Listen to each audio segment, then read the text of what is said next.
Round the outside goes the Audi R8. Look how much Miller's caught back into play. Exactly. Miller's still start trouble. He's left on second and change. All of a sudden, Miller's back in play.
Good evening, good morning, and good night to race fans right across the world. It's time finally to go into the Belgian countryside to a little known circuit. Nobody's heard of this place. Nobody's ever heard of the old layout that used to span 25 kilometers through the surrounding towns of Belgium. It's a beautiful, beautiful area of the world.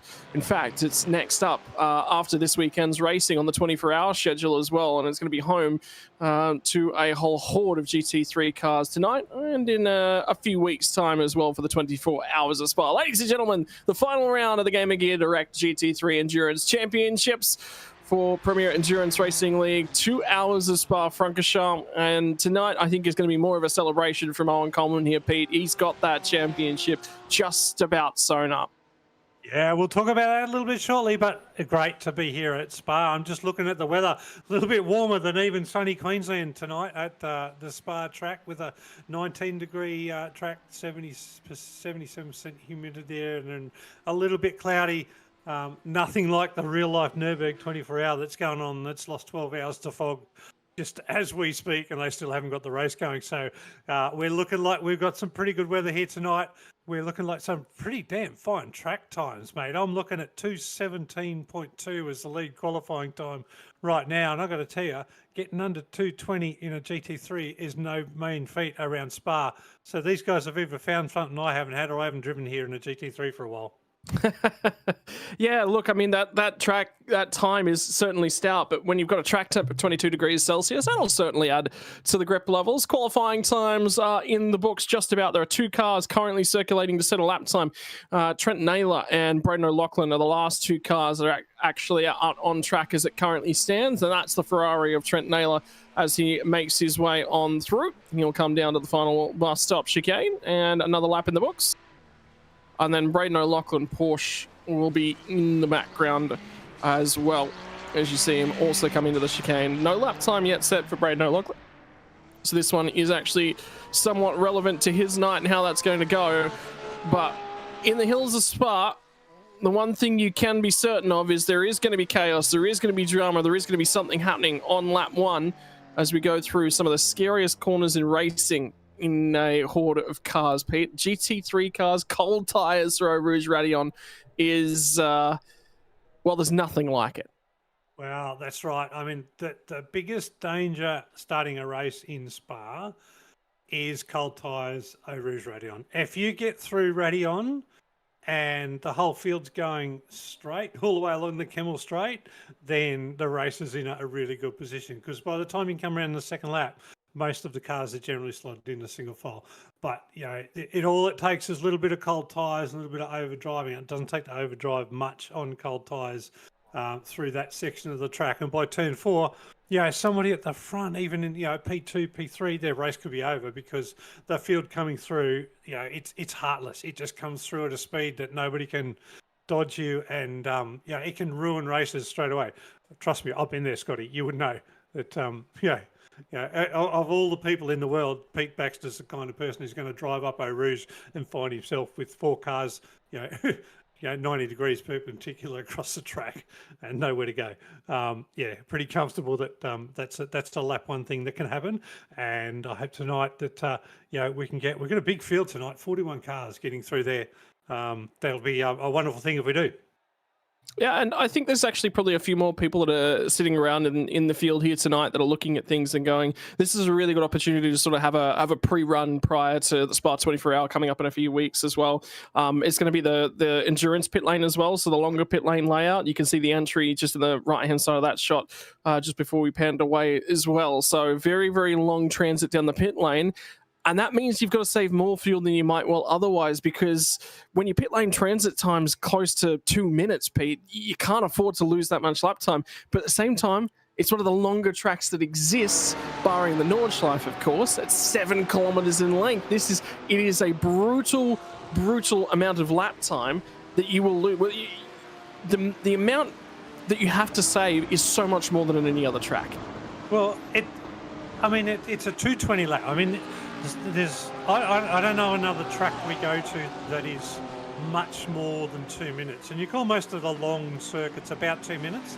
The two big endurance ones, Le Mans and Nürburgring, are obviously 4 and 8. Like they're special, but Spa has to be up there as one of the longest racetracks we find. But it's such a special one because it's got the beautiful big flying corners.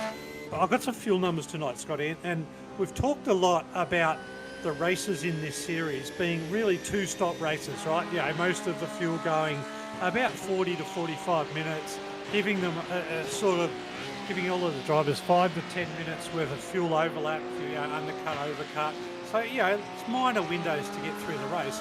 But the fuel numbers I've got from somebody tonight, they indicate to me that this is a dead set. If this goes green all the way, this is a 3-stop race for sure. Because the amount of fuel you need to get around this circuit, you're full on, you're on the throttle a lot more than others, and so you burn a lot more fuel. I don't think we're going to see a straightforward 2-stop race out of the guys tonight. I think it's going to be a strategic 3-stopper with a 2-stopper only out there if a safety car comes out at a particular time. One of the particular times is probably just after the pit stop windows, effectively. Probably within that next 5 to 10 minutes after everyone's just sort of completed their stops will be the critical time. Anything outside of that, we're going to see some zigging and zagging on strategies. That opens a particular conundrum, which we'll probably discuss throughout the race. The difficulty is measuring everyone's pace because, well, if you can chop 1 extra lap of fuel out, that's a 7-kilometer long lap. That's going to be in the realm, I think. What's your fuel burn numbers, Pete? Because the fuel drop in these cars is around 2 to 3 litres a lap. Yeah, I think we're about 13 laps on full throttle. Well, I think 14 laps comfortably if we've got a bit of draft and we can feel safe. So 14 laps at 220. You're close to that realm, but I think it's about 2 hours 38. 38 minutes for that stint, and that's why we're not quite. We're just under that 2-stopper, and that's with drafting, that's with a bit of fuel saving just to get to there. So, the ability to do it in 2 stops is going to absolutely need a safety car at the right time and a real smart or lucky strategic call.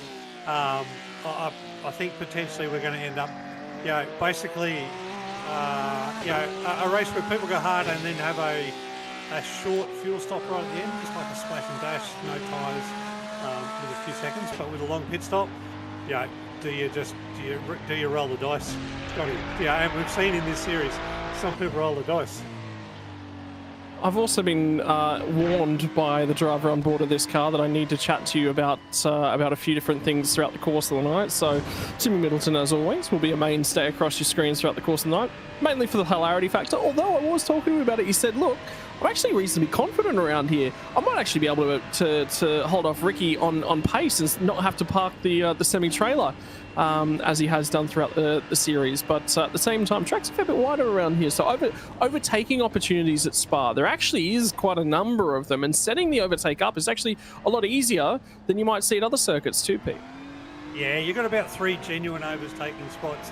But then if somebody really pushes the mantle into a corner, then and you keep it a little bit wide open, there's probably 2 or 3 other spots around. So this is not a track where you're kind of stuck behind, but you feel like all races, you've got to set up your driving to be able to make a clear overtake, you know, you've got to come out of a caster corner just a little bit faster. You've got to pick up a bit of draft. And you know, generally, if you set that up right and you get a good run through Eau Rouge with Dillion, you can draft well down the Kemmel Straight, get in front and just slide inside the apex. If somebody's going to be really protective and you've got an overspeed there, then you're going to make that anyway.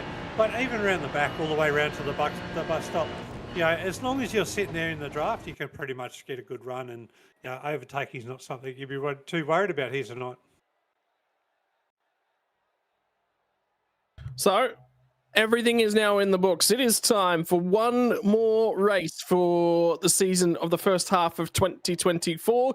And who's got your pole position? It's going to be Nick Wood, who lines up on the front row. BMW leading the way for Twitchyfoot Racing off alongside of Dean Mackay's Porsche. From there, it'll be Owen Coleman, who'll be on the second row off alongside of Stuart Shaw. 2 more Porsches on that second row. From there, Adam Jepson off alongside of Benn Jefferey. Adam Burhop and Trent Allen make up row number 4. Afonso Latella, a phenomenal qualifying performance from him, ahead of Ben Woods in 10th. From there, we go back to Eli Donaldson before Nick Bottrell in the first of the secondary classes as well. Greg Brooks and Rain Campbell will be the secondary of the Challenger class entries. Again, he's had a phenomenal season in terms of his qualifying performance. Isaac Norman is on the row behind him, off alongside of Richard Mayer as well. Daniel Magri returned to the series as well as Martin Hallinan, Josh Martinez and Paul Gray in 20th. Jacob Hughes returned to the series, and I was talking to Jacob. He said he's had a few enjoyable glasses of wine before taking on this particular challenge, off alongside of Rick Provenzali. There's going to be beef on that row. Let me tell you about that as we get further into the field. Ray Oliver and Rob Edwards are going to make up your 12th row of the grid before we get back to Carl Hudson and Brent Tucker. Stephen Lawrence returns to GT3 Racing for the first time in 6 months, off alongside of Jesse McMenamin. James Silhani off alongside of Adam Holland out of 29th and 30th. Jimmy Middleton and Chris Ruddle.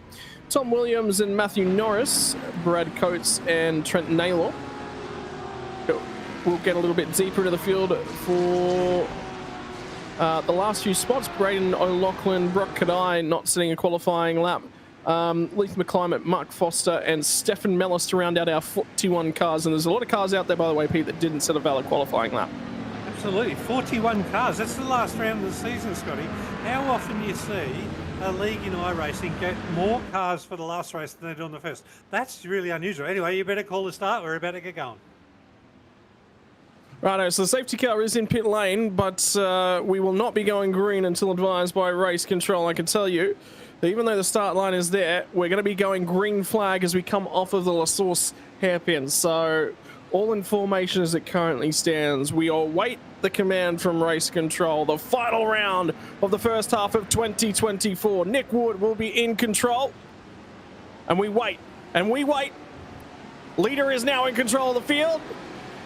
They maintain 80 kilometers an hour. Nick Wood is going to go green flag racing. It's 2 hours of Spa-Francorchamps in the Belgian hillside, and they're going to make their way through Eau Rouge. Radion for the first time at reduced speed. They're all trying to single out at the front end of the field. Mackay from Coleman from Stuart Shaw is the order as it currently stands, but we look a little bit deeper in the pack. Who's looking for some ground? And Trent Allen's been forced to the grass as they try to make their way through the kink. There's somebody that's often going significantly slowly in the middle of that pack as well. Everyone is squirming for space. It might have been Martin Hallinan, I thought, on the left-hand side of that run. They'll all feed their way down into the Lacombe chicane for the first time. Too wide. It's basically trying to squeeze your way through rush hour traffic in the middle of Sydney, but they've all managed to squeeze out the other side. Somebody having to go as they come down the hill. It was Eli Donaldson that was defending, I think. He was getting blocked by Trent Allen.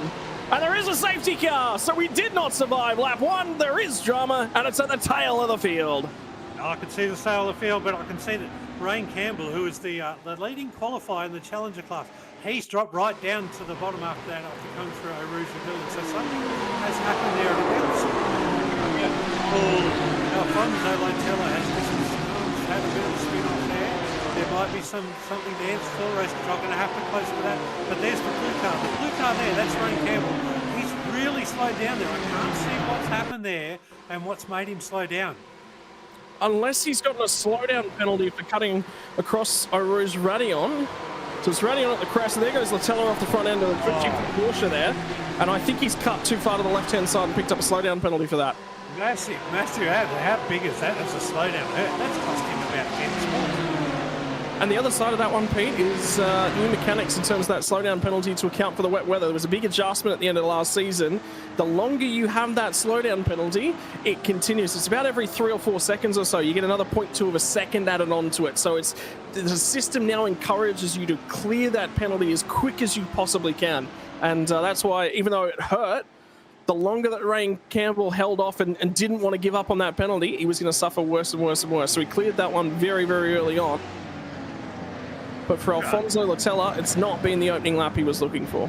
I'm going to get right in range head and say I'm not a big fan of that system. I don't like the fact that they add times if you don't clear the slowdown straight away. Because, to be honest, if you are smart about strategically clearing a slowdown and you clear it in the braking zones, you could clear it with only losing the slowdown time. But if you clear a slowdown, and you have to now in iRacing and clear it as soon as you get it, otherwise it adds time, then it actually increases and you lose time all the way down a long straight like Kemmel Straight, as we saw there with rain. So not a big fan of that new system, and there might be reasons why it's been added.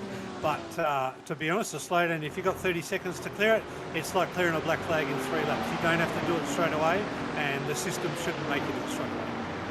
Well, see, on the other side of things, I mean, you've copped the penalty. You shouldn't, if the penalty's 3 seconds, you should have to clear 3 seconds, not 1.5. And I drive a little bit offline. So both the ways. There's definitely been a lot of driver complaints about it. But at the same time, mate, you stepped outside of the track boundaries. You've got to. I like they're being more strict on it, and I really don't like seeing penalties being sort of. Oh, you've got a lot of control over how you handle it. So, you know, each to their own. Yeah, we'll have to agree to disagree. I tell you what stand out to me.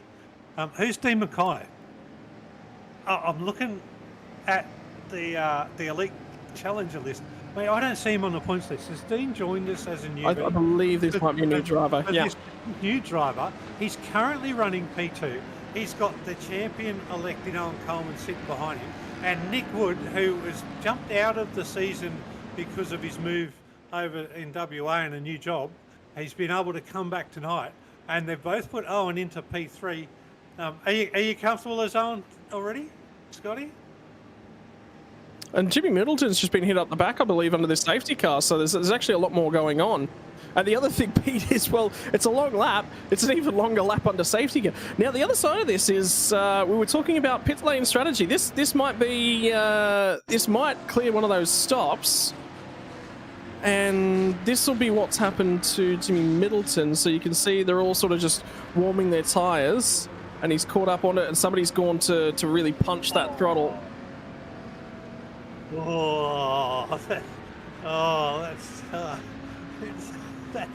That's a little bit untidy. You got to be careful under safety. And he's got a meatball out of it, actually, Pete. I mean, he's got a meatball. Is that's Jimmy? Yeah, Jimmy has a meatball out of that. So he's going to have to come in and use his fast repair as a result of that. Yeah, thankfully he won't lose too much time, but he will lose a whole lot of track position. Now, Jimmy, if you're listening, mate, go in there, use your fast repair, fill up new set of tyres, make the most of it, and get a little bit of a strategic advantage. No tyres, Pete. Don't get excited on the tyres. There's 5 minutes on these bad boys. There's no point. Just make sure you get a full tank of juice when you use that fast repair. Make the most of being on the safety car. I know the safety car looks like it's about to get going. I think it's going at the end of this lap, so it's almost a green flag stop. But yeah, that's unfortunate for Jimmy, and I think that whoever hit him, he's might have something to answer from race control there, because that's a little bit untidy. You got to have it. Yeah, you got to make sure that you got to be prepared for. What it's doing for us, though, Pete, is I've got a really, really good look at the working end of that Ferrari. So, hey, it's at least provided me some ability to get in there underneath the hood and have a look around a whole bunch of different things. You can see his springs, you can see the engine, the drivetrain. It's a beautiful little view, but I'm sure Jimmy would prefer that it was all hidden away from view. Any Jimmy Middleton secrets were hidden. Nick Wood is now going to be back in control. And we are going to be going green flag racing here in just a few moments. And you can see them all continuing to just warm their tyres. Cold tyres, still cold tyres. On the other side of this is now it becomes a fuel battle. We've had 6 minutes, nearly 7 minutes under safety car period. Is that enough to save that third stop I was talking about? I think it just might be for some, but you never know.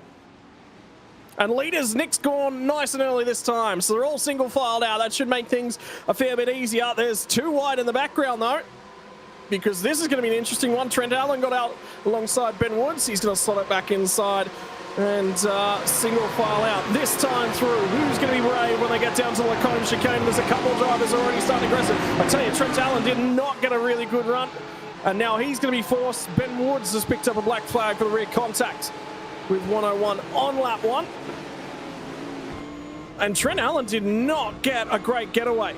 So he is now going to be forced to slot in behind Eli Donaldson, and Dan Magri was having a go at him as well into the Lacombe chicane. So it's going to be a busy lap for a number of these drivers. And look at the cars still streaming into the background. And that shot dive to the inside does manage to get it up and alongside. And, well, it's ended up in contact. Greg Wooks is in the wall. And it's going to be the Audi of Nick Bottrell, who was out there with him. Well, that just looked like the cars come together, and that was a reasonable move right up the inside. The cars got side by side, and they seem to lock themselves together and just drive in a straight line there. So I'm not sure if race control are going to be able to do anything about that one, but certainly they'll have a look at it. But yeah, that seemed to be a little bit of netcode there. So if everybody's listening, give yourself all a little bit of space and make sure that netcode doesn't get in your race. You don't want that to happen for sure. Well, for now, Nick Wood is going to be sitting there thinking, if this becomes a fuel race, I do not want to be leading. So does he all of a sudden let Dean Mackay go and start a fuel saving behind him? You can be sure of one thing, Owen Coleman will be fuel saving like crazy, because that's the way that this GT3 racing has started to develop. Tyres would still not be up to pressure as they come through onto the bus stop chicane once again. All right, Scotty, so let's have a look now. We got, we're settling in, the race is settling down. I'm just going to run you through the leaders for both the championship and the challenge, or the elite and the challenger classes in terms of championship. So Owen Coleman's leading the championship, and his next competitor is Adam Jepson. So if Adam Jepson wins tonight, Owen Coleman needs to come 15th or better. So Owen's pretty comfortable. Really doesn't need to put a whole lot of pressure on Dean or Nick. Just needs to cruise along there, maybe save fuel and take the best spot he can, and he's going to cruise home with his championship. And in the challenger class, we've got Brock Caddaye, who is running second.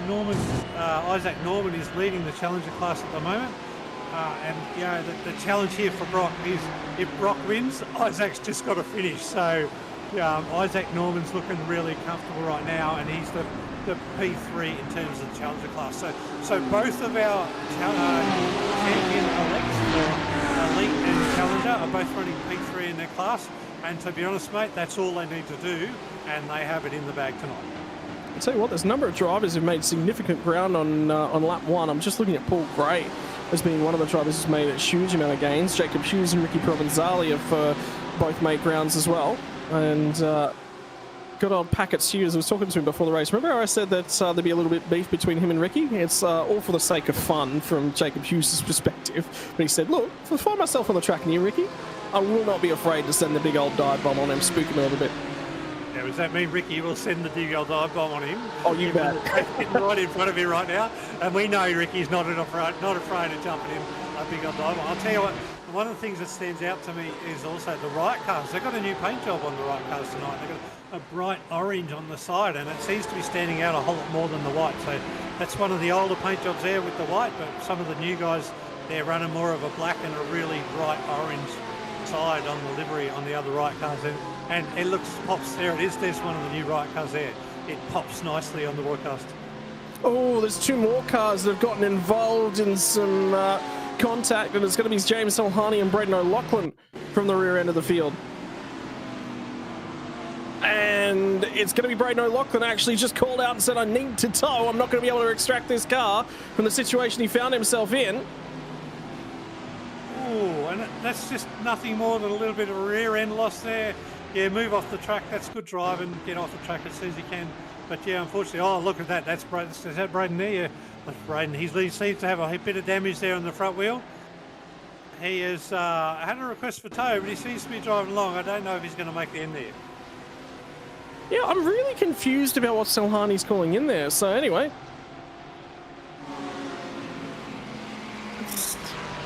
That's Braden O'Loughlin. Oh, that's contact. Oh, I don't know if the commentators can, or if the listeners can hear JP, but he's just calling me out on something he said at Suzuka, and that's just the Porsche doing Porsche things. And to be honest, I'm glad I saw an Audi do it first. So, yeah, that is, a bit of Porsche doing Porsche things, losing the rear end at Spa. I didn't want to bring that up too early in the race because I thought we would have been able to go harder. I got a lot of confidence in people that choose the Porsche that they can drive it really well, but Porsche doing Porsche things comes out every now and then, and yeah, that would have burnt me if I made a bet with JP again, Scotty. Yeah, the Porsche doing Porsche things is a bet you shouldn't be taking at any stage. And I'm just having a look back. It's Tom Williams is the driver that's gotten to the side of Braden O'Loughlin, by the way. So I'm pretty sure he got pretty significant damage out of that one, and he's come to the lane as it currently stands. So drama has abounded in the opening laps of the Game of Gear Direct Spa 2 hour. And by the way, I did get passed on a deal by the guys over at Super Speed that's happening only for this weekend.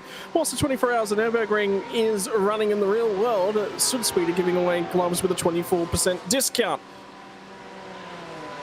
Yeah, and they're hot gloves too. They got the little silicone bits on to hold on the gloves, and they got little patches on the fingers for your touch screen, and they're nice and loose with the threads on the outside. They look really good. Top, 5-star reviews from them. So by all means, jump on, have a look, and I was looking all about those gloves today, actually. So pretty cool. Well, they so 24% off during the Nürburgring, and I was just looking for the code. There is no code. It's just 24% off during the Nürburgring 24 hours. So you got a few hours to go on ahead and order those. Although with the fog situation, that might extend into the Monday. The 24-hour finishes at 4 o'clock local time up, where they're running it. But Sudsea, they've got no fog where they are, but see if they extend it. Who knows? Well, either way, there's been a few more drivers down the pit lane. Like I said, Ben Woods had that drive-through penalty, so he's now served that one, got out of the way. There's been a ton of penalties coming through from the opening lap, so I'm going to see if I can try and read some of these out. So we did get the Ben Woods drive-through penalty for contact with car 101. That's what triggered Alfonso Latella's incident and that first safety car. 150 gets a 5-second penalty. And that is for Benn Jefferey, who's actually, I'm just having a look right now. Benn Jefferey's also got himself a slowdown penalty as I'm looking right now. And he's still trying to clear it as he gets through the cover chicane. That is Benn Jefferey on the outside there, and there's another Ferrari going backwards. Oh, that's Isaac Norman. That was Isaac Norman. No, that's your Challenger class leader. So drama. Is that Ricky Provenzali? I think it is. Oh, he did. He's touched him too. Ricky Provenzali has turned him. Sack that man. Sack that. Get him off the track. He shouldn't drive like that. Norman. The Challenger leader has got to be able to get to the end of the race. Oh, look at There's that. another BMW going around. Isaac Norman was still parked up on the inside of the track, and there is significant damage to that car. And it's Rain Campbell who's involved again. And it was a Porsche. It was the red, the pink. And what's going on tonight here, Pete? What's that? Adam Jepson. So he's the championship contender. He's the challenger. But no, it looks like Jepson's on track now. No, he was away. It was Benn Jefferey in cars that look very similar. But did they even touch? Oh yeah, they did. Yep. No, they touched. It looks like Benn Jefferey has just moved a little bit there. But look, I'm not going to call that because I haven't got the right angle from the broadcast to be able to call that from a race control perspective. But yeah, no, that's really good. And that puts our champion-elect down. Isaac Norman needs to finish. There was another Porsche around in the background of that shot. It was a black Porsche. It might have been Dean Mackay. Oh, so our newbie. He did get a nudge. He didn't even get a nudge. No, he did. I think he got it. I think he got a net code nudge, then a nudge from Adam Burhelp at the second one. So a little bit of a net code nudge that put him just offline a little bit and slowed his exit down, but then Adam's just driven into the back of him and turned him around. And I've got more intel for you from lap 1 penalty sheet as well. The 322 of Adam Burhop's already got himself a 5-second penalty for contact with car 150 on lap 1. So Benn Jefferey and Adam Burhop were going at it, and that got Burhop a penalty. Then car 230's got himself a penalty, which is Greg Brooks for contact with car 225, which is Nick Bottrell. So we saw that one. That was the dive bomb from Brooks down to the inside as they come down the hill. And then, yeah, there's more that's going on. And car 96, which I believe will probably be Jesse McMiniman, no further action with car 888 on lap 4. So race control finally getting to catch up. And there's another car round. It's at the crest of the hill. And it's Braden O'Loughlin again. He's just come out of the pits. So he's come out in cold tyres. He's had a little bit of a lose. He's stuck there. Oh, that's not good. Braden's having a bit of a shock. There's a few drivers having a shock. This isn't a 2-hour race, isn't it, Scotty? No, that's hardware failure. That's hardware. He's lost his screens. I get the feeling he's lost something. Either he's lost the steering wheel. Normally when the steering wheel goes, the wheel will lock hard right or hard left. But I would just say right here, he's got no clue where he is. Absolutely no clue. Yeah, that's unordinary. There's something wrong there. Something's gone on, and I think Braden's just gonna. He might be better off just I think he's done because that'll be his second repair of the night too. So he'll be done. Yeah. Now, Scotty, forgive me. Right, there's still an hour and 40 minutes to go, isn't there? I believe so. We're not finishing this race in 5 minutes, surely. There's so much going on. It's like we've dropped the safety car and we're going to end this race in 5 minutes. But we've got 2 hours to go and we've got people all over the place. Owen Coleman's sitting up really comfortably in the front. So championship-wise, sitting up front. Owen knows, had a chat with him before the race. He knows all he needs to do is cruise to the finish. He doesn't have to really fight Nick. Nick knows he doesn't have to fight him too, so that'll be interesting whether Nick actually gives it up or not. But I think, even Isaac Norman, he's had that bit of a shock and he had a turnaround, but he's still, all he's got to do is finish and get points, and he's got the championship in the bag. So, Isaac, if you are listening to us, head up, head down, get to the end, fight on, mate, and you're going to be a weather champion. Regardless of that happening. So you've earned that already just by getting in the position now. But mate, 1 hour 40 to go, and we've seen so much action. It's been like a sprint race that's about to end. Well, yeah, I mean, there's a lot going on, and updates come in from the YouTube chat from Sean Bonucci. Has said that Braden's been having wheelbase issues lately where it just shuts off, and that wheel stayed very straight. So, I mean, that could have been what happened. That's Bottrell going around again. And he will be a little bit exhausted, by the way, Nick Bottrell, because I get the feeling he was up for an Indy 500 today, and I can tell you he ran a Coke 600 last night. So I get the feeling he's probably coming into this a little bit underdone and a little bit exhausted as well. That's a lot of time on the sim. I've got to tell you, the Coke 100, Indy 500, and all I'm trying to do is trying to get the majors qualification in for Le Mans, and that's enough time for me on the sim. You blokes are doing these extra races and doing that, so unbelievable. These guys, practicing. I know what it takes in this league in particular to be able to get up to speed, because the top 10 or the elite guys in this class, these guys are fast. They do a lot of time on the track. They do a lot of time on their setups, and they're normally consistent. Just to see what we've seen so far, we've got Ricky Provenzali on screen. He's the guy sort of hidden from most of them. Come out the back and make it look like it's good because he's getting up lots of spots from all those challenger class guys. But the good thing is I'm liking that Ricky is qualifying now, and he's getting genuine races with other people in this series. And I think it's far better for everybody because you don't have that pressure of the league owner coming up with you. So that's real good, Scotty. So a few overtakes going on as it currently stands. Like I said earlier, Stefan Lawrence has been out of GT3 cars for an extended period of time, taking a break. Well, now he's back in them. Now he's racing with Rain Campbell and Brent Tucker. Oh, and by the way, update on that incident with Ricky Provenzali. Has been sent to the pit lane to serve a naughty boy, don't do that penalty. that'll be a drive-through for Ricky Provenzali. And as we know, it's a long pit lane, this endurance one, so that's a big penalty. That's a good old probably 25 to 30-second penalty at least for Ricky Provenzali. Fair call too. He should not have been in the back of him like that. But, how about this though, Pete? This is Brant Tucker around the outside of Rain Campbell at the moment, and he just kept that Porsche alongside through the Lacombe chicane. Now he's going to get the job done as they run down the hill. And he had to cover that one off. That is some awesome driving, isn't it? To go too wide through those sorts of corners and then pull that off to the outside. I love it when drivers can do like that. And you've got to have a whole lot of respect for the drivers who know taking. Who's that on the inside? Somebody else had a spin there. No.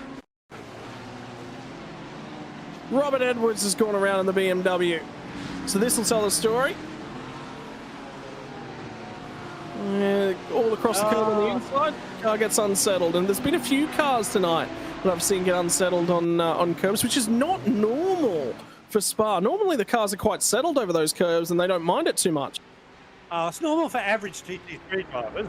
Yeah, if you're an average GT3 driver like me, you touch those curves, you get on the throttle a little bit early, and the car spins around. I know exactly what's happened there because I do it all the time, right? The special guys that are in the top four there, they don't normally do that sort of stuff. And I was watching Owen Coleman practice. You know, he just hits every apex. He was braking later than overbrake, and he hits every apex, and it's just bang, bang, bang, bang, and you're like, dude, how do you go so deep on the brakes? How do you then stop pulling up? How do you hit that apex every time? And it's just bang, bang, bang. And that's what makes something special. That's what makes these guys that are in the top five here, hitting these apexes, hitting those braking markers as late as they do, pulling the cars up as quick as they do. That's where they get their lap times from. Average dudes like me and everybody else in the bottom 30 of this pack will do those things. They'll come off those curves, they'll put on the throttle a little bit earlier, they'll turn the car around, they'll get a little bit of oversteer just from a little bit of excitement in the throttle. Yeah, and that's what the average race car does. Oh God, you turned the camera there, JP. I thought someone was spinning.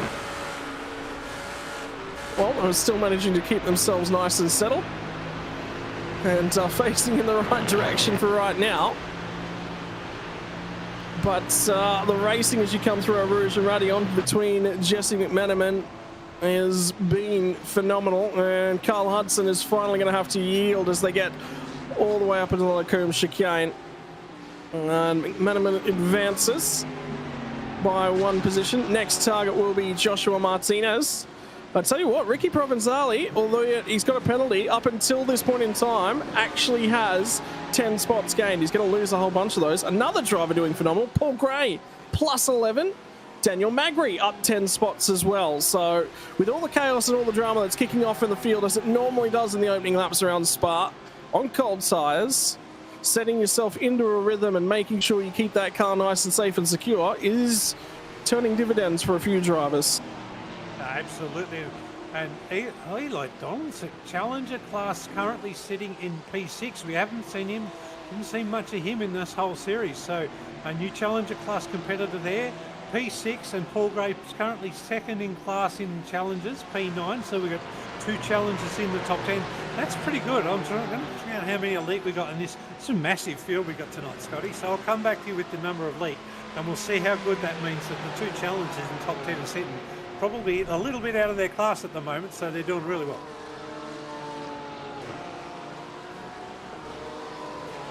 I'm going to throw something at you here, Pete, and I'm going to ask your opinion on it.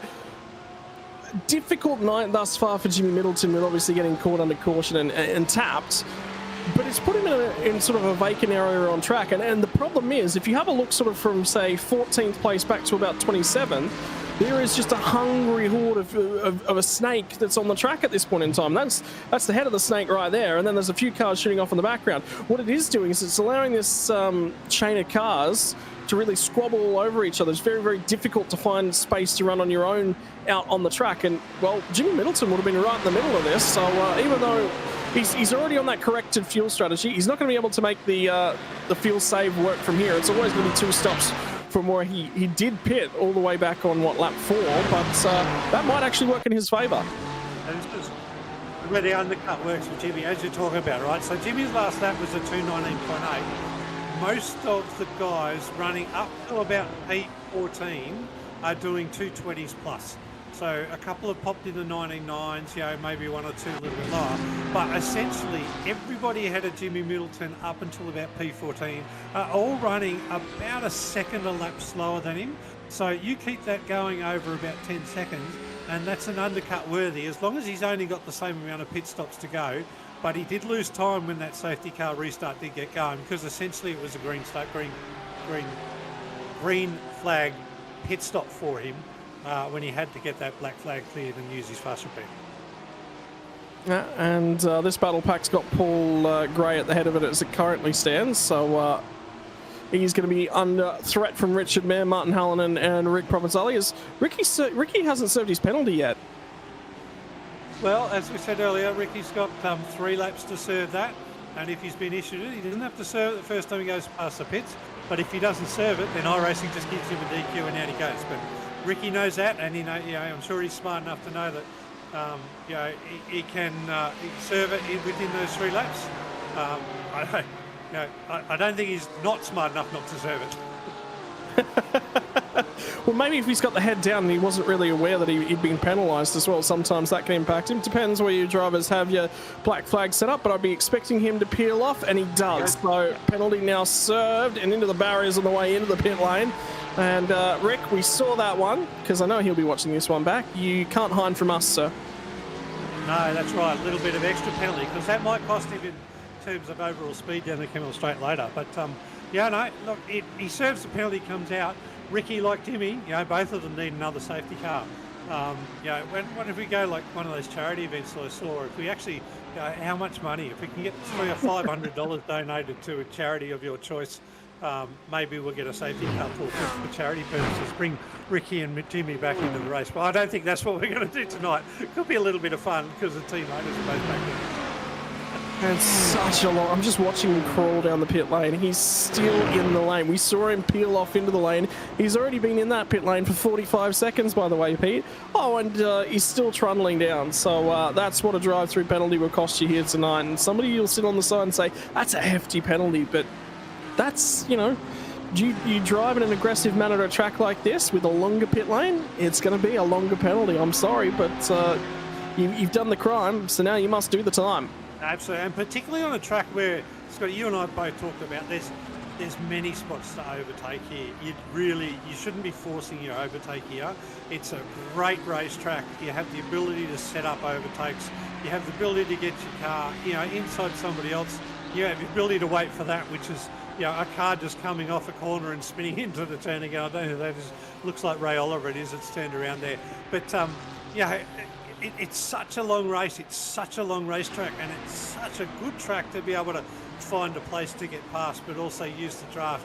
And yeah, so to run into trouble like that and sort of punch someone off the track, yeah, 45 seconds might seem like a bit of penalty, but I think it's the right penalty. Well, it's over a minute by the time he gets out the other side. So either way, it has now been served, and there's a lot of battles sort of starting to either eke out or develop up and down the field. But I can tell you that Adam Burhop has been making a little bit of ground towards our race leaders. He sits third as it currently stands, but he has got a host of penalties sort of coming his way in terms of time penalties that he's going to have to serve later on. Jepson's up to 4th, Shaw is in 5th, and Eli Donaldson sits 6th. So in terms of your top 10, Daniel Magri's done a phenomenal job from 17th to 7th, so he'll be happy with that one. Dean Mackay, second back to 8th, but is now starting to recover. He's actually taking time out of Nick Wood and Owen Coleman as it currently stands as well. And then we've got that beautiful battle pack in the background of Paul Gray, Richard Mayer, Martin Hallinan, and Benn Jefferey, all sort of reasonably close together. I wonder how much fuel Richard Mayer is currently saving, because we saw him do that all the way back at Aragon, Pete, and he'd be switched onto that strategy. Well, that's right. We know Richard's fast. We know he's capable of winning races. And we know he's capable of using strategy to get there. And he's probably tucked in his mind that the guy in front of him he's not racing. He's a challenger class driver. And so Ben Woods! Ben Woods is in the barrier. And there is no way that they can extract that car. That will trigger another safety car, and it's going to be Blanchimont. It gets in the dirty air of the Lamborghini that was up ahead of him. That would have been Jacob Hughes as well. And the rear end of the Porsche spins around and ends the race of Ben Woods. Porsche doing JP things is at it again. Please stop. Please stop. This is going to trigger us. Everyone that hasn't been into the pit lane thus far will be in for sure.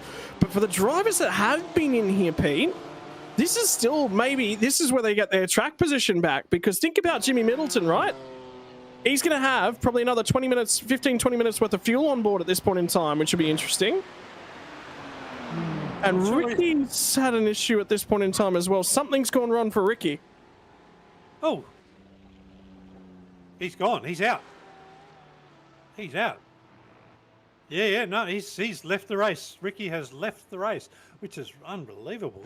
And that's something's just happened again. That's been another loss of control, and it's just figured out. Now, I'm going to say to Scotty, everybody's got to come. Yeah, everyone's going to be in here for sure. Has to be in. Yeah.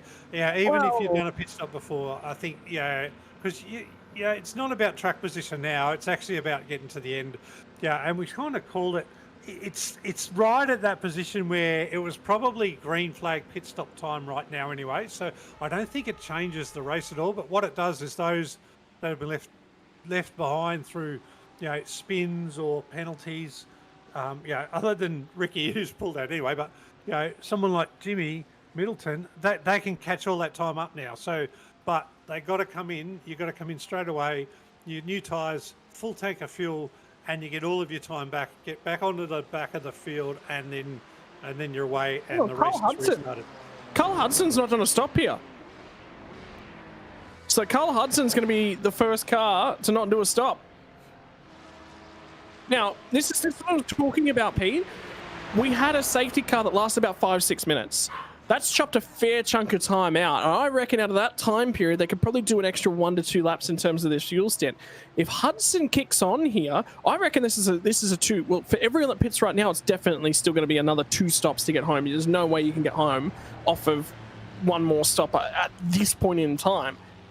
And that's what I was saying. For Carl Hudson, he's cleared himself out ahead. So what you're saying is Carl's going to not take this pit stop. He's going to drive a lap or 2 under the safety car. He's going to continue and keep going, and then potentially only do 2 stops here. Everybody else needs to only maybe do 2 stops here. Doesn't necessarily mean that he's going to. Strategically, it's a really interesting move. Interesting to see how that turns out.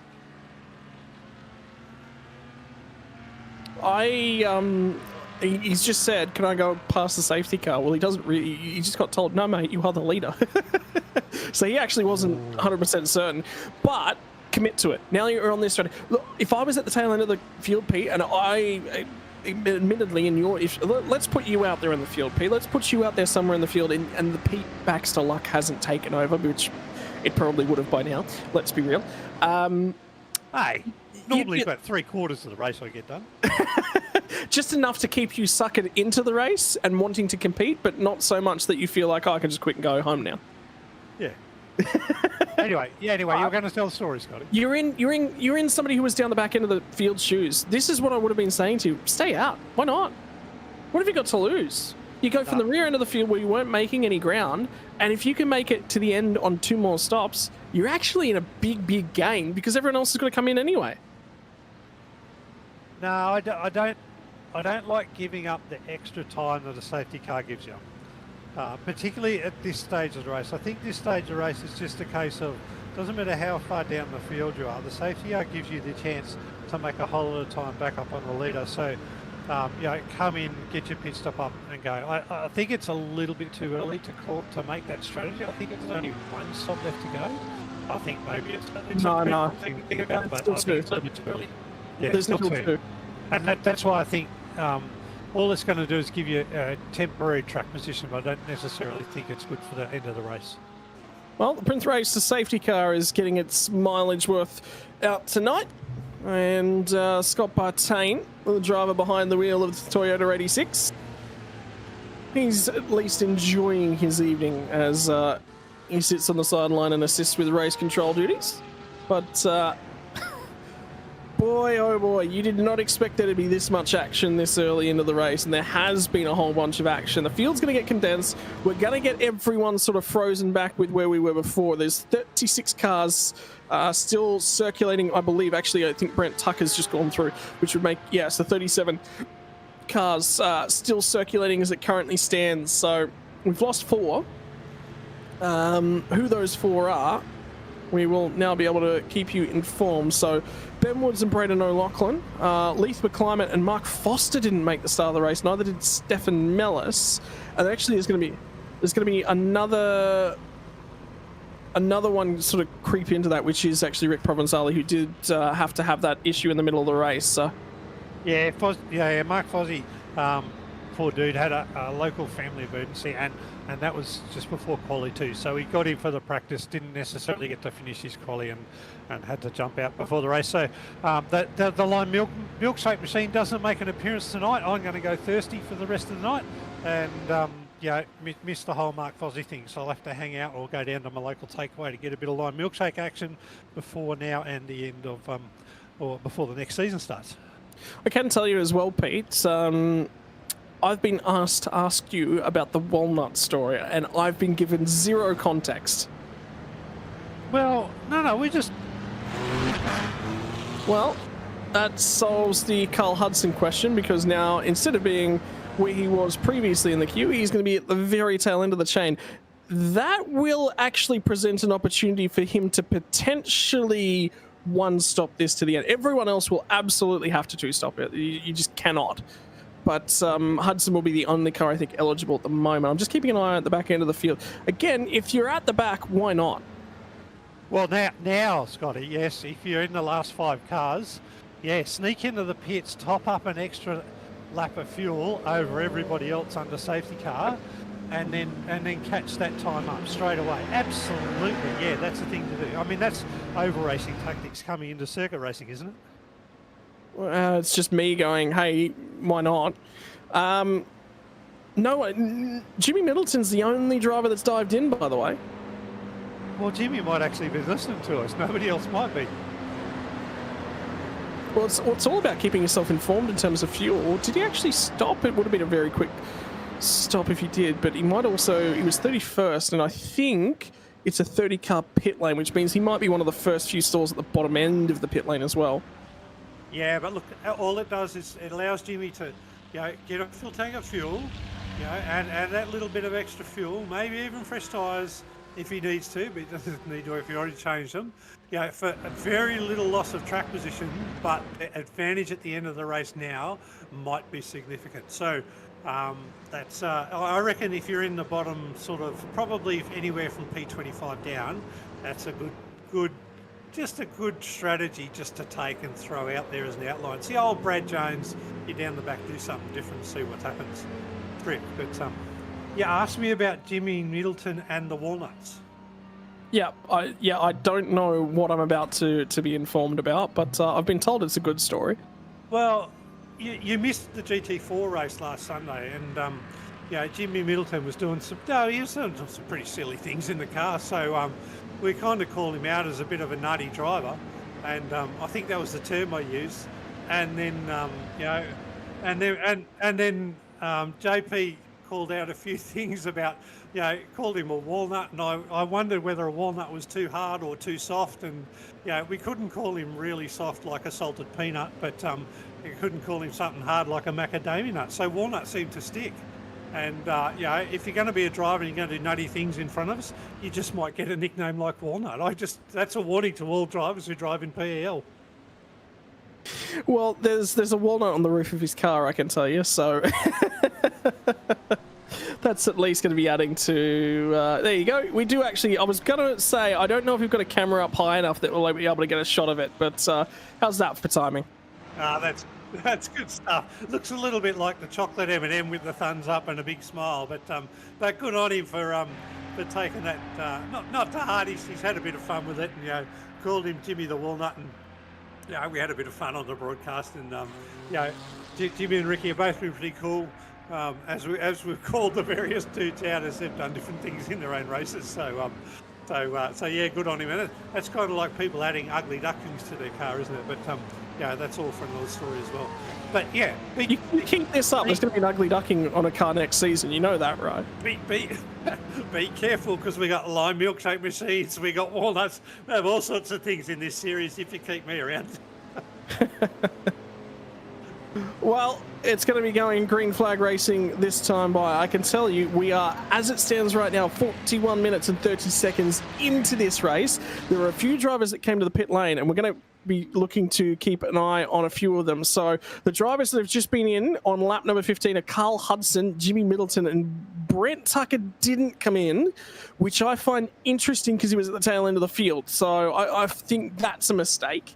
Albeit there was a few cars getting their wave by, so I would have waved by, immediately jumped in the pit lane, got a splash of fuel. Again, why not? So we'll be going green flag here in just a few moments, and it is going to be Adam Burhop that's going to be leading us back to green flag racing. Now, the problem for Burhop is that he has quite a few penalties. I believe he's got 10 seconds worth of... no, he's got 15 seconds worth of penalties assigned to him at the moment, so he did sort of need to go towards the front end of the field, and well, he's found the track position now, but he's got 15 seconds, so he wants this to go green flag from here to the end, and he's still waiting on a command from race control to go green flag racing at this point in time. Yeah, that's a big lot of time, or a big chunk of time, particularly if you get a late race safety car. 15 seconds will really hurt Adam there. And I'm not sure. I don't think we've got the ability to take those time seconds in penalties now. They're sort of carrying through the end of the race in this league. So, oh, look at that. That is a massive jump. Adam Jepson on Owen Coleman, side by side through Eau Rouge. Here comes Stuart Shaw. Here comes Stuart Shaw. They're going to go 3 wide. Stuart Shaw's looking for the hole. There's not really a hole. He's been forced to the grass. Is he going to back out? No, he's not going to back out. There's still 3 wide. Here comes Adam Jepson. Sorry, no, my apologies. It's Eli Donaldson who's gone through, who tried to send it 3 wide in behind. And there's all drama at the tail end of the field as well. Coleman will pop out at the head. Jepson and Stuart Shaw will continue to go side by side. And back to green flag racing, and let the drama commence. Oh, drama's commencing. The drivers are at each other's throat. There's a whole lot of Jesus Christ going on in the broadcast. And I won't tell you who's done it, but I reckon it's a fair call. I think Owen Coleman has squeezed Adam Jepson off to the right-hand side as they come out of Regalia. We got another car turn around. Richard Mayer! Richard Mayer. Yep, Richard Mayer, who was looking really good up in the top 10, had a bit of a spin there coming out. So he's dropped down right now. He needed a safety car to get back in the race. But I tell you what, there was a whole lot of connection going on. That restart, Scotty, that was exciting.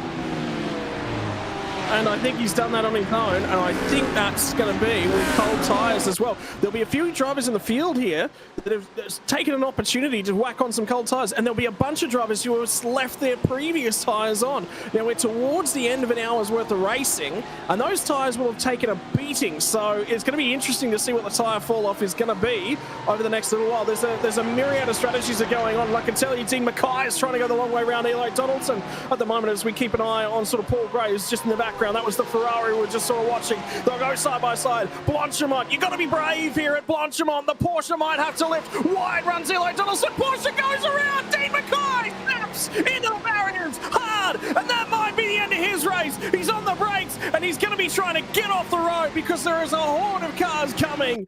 And for Dean Mackay, I was calling it. I said you're going to be careful going through there. And unfortunately, it's all come unstuck for Dean Mackay, who was having a phenomenal run up front. He's done a hell of a job to keep it off the track and keep out of the way of everybody else. Unfortunately for Dean, he was racing really well up the front, and as our newbie, putting the pressure onto the other guys that normally race up the front here at PL. Hopefully Dean can get in there, get a fix, maybe get a safety car and fight back up through the field. There is a long way to go, and don't give it up. I don't think he's used as fast as PL, so that might be good for Dean.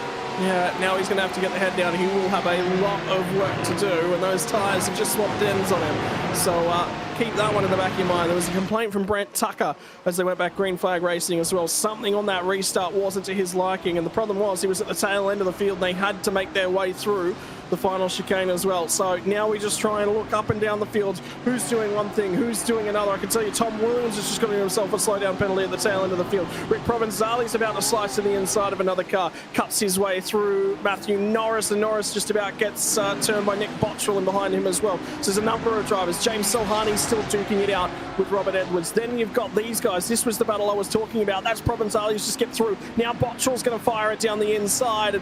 And again, it's standing room only. If you're not trying to make moves at the moment, Pete, you're going in the wrong direction. The best offense, the best defense is a good offense. Yeah, right now it is, because I'll tell you what, everybody's going super aggressive right now. But I don't understand. Here comes Ben Ward. There's so much racing left to go in such a big wide track, and there's, I don't know, I've got to count the number of Porsches, because I've already had 4 Porsches doing Porsches thing. JP's in my ear every second lap. There's another Porsche doing Porsche thing. So boys, if you're in there, you're driving a Porsche, keep that rear end stable and keep that thing going forward, because otherwise JP is cracking me $10 every time the charity, one of you blokes does a Porsche doing Porsche thing. This is just not fair to my wallet. I can tell you an update on that incident that we saw as we went green flag racing, by the way, between car 97 and 93. That's Coleman and that's Stuart Shaw's. Coleman the 97, Stu Shaw the 93. So forcing him into the grass, well, deemed not far up and off alongside, and there wasn't enough of a disadvantage for there to be a penalty applied. Maybe a black and white flag for driving standards infringement, but I'm okay with that one. It was hard, it was aggressive, but I can tell you as well, there's nearly 3 wide as they make their way into the chicane at the back end of the field. Jacob Hughes has just about ended up parking his Lamborghini nose into the rear bumper of Chris Ruddle's Porsche, and they're just coming out of the chicane in the background of that shot at this point in time. And look at the cars as they run it down. The new Riot Sim Racing liveries as they come off of La Source hairpin and look for a little bit of drive. And it's going to be side by side. Rain Campbell versus Stephen Lawrence. And neither of these guys are going to back out. They're going to make contact, in fact. And now it's going to be the long way around. Campbell was on the brakes. Now it's going to be the McMenamin in the background. He gets a run on the McMenamin, backs out of that one. There was nowhere for him to go. And here comes Greg Brooks. He didn't have to check up. Now it's going to be Rain Campbell, still harassed by Stephen Lawrence. Lawrence had to block Brooks. Now Brooks is going to dart it to the inside. Are they going to go 3 wide into the home chicane? No, they're not. My word, keep your eyes on a swivel, boys, and there's still contact. And around goes Stephen Lawrence. And that was not push to a push thing. That was a little bit of a tap at the front end, and that turned the car. I don't know that there's any case to answer there. I think that just might lead a little bit of close racing there, and the 2 cars have come together, and that's just turned the push. I don't think that's another car doing something else. I think that's all on the driver that spun there. So he just tried to go a bit hard. But anyway, that saved me a little bit of donation, that one, just for that little touch. But come on, you Porsche drivers, keep those cars straight. Sign blame driving a Porsche on that one. So I think, yeah, that's another $10 in the charity bin. So Pete is getting his wallet absolutely stolen from here tonight in terms of Porsche things. But the race finally might find its way into settling down at some point in the near future. Back up front now, race leaders at this point in time. Burhop has got Nick Woods managed to go with him. Wood will have the fastest lap of the race. He took half a second out of Burhop on the last lap. But Owen Coleman started to be dropped a little bit. I wonder whether or not Coleman's gone into fuel saving. We're actually going to have a battle for our race lead. Nick Wood tried to dive it to the inside of our leader as they entered the chicane. And now he's been forced to back out and sort of sit down and wait just a fraction. And I wonder whether or not Nick Wood might have taken fresh tyres on that pit stop. Burhop didn't. And that might be the difference of how he's got to the lead. Yeah, it might be the difference, but, as we know, these cars can go an hour, a little bit over an hour. So in this league, they can generally do 2 stints on the same set of tyres. And they're quite good. So, you don't need to take fresh tyres every stop on these things. Sometimes it helps, other times it doesn't, because as we know with the new tyre model on iRacing, you do have to do a lap and a half, 2 laps to get these GT3s up to speed. You can ruin them in that time if they're cold. Is there another Porsche having to see this? No. He's missed his braking marker. I think that's Stephen Lawrence. He's missed his braking marker by about 50 metres there. He's had to dodge that and jump out to the right.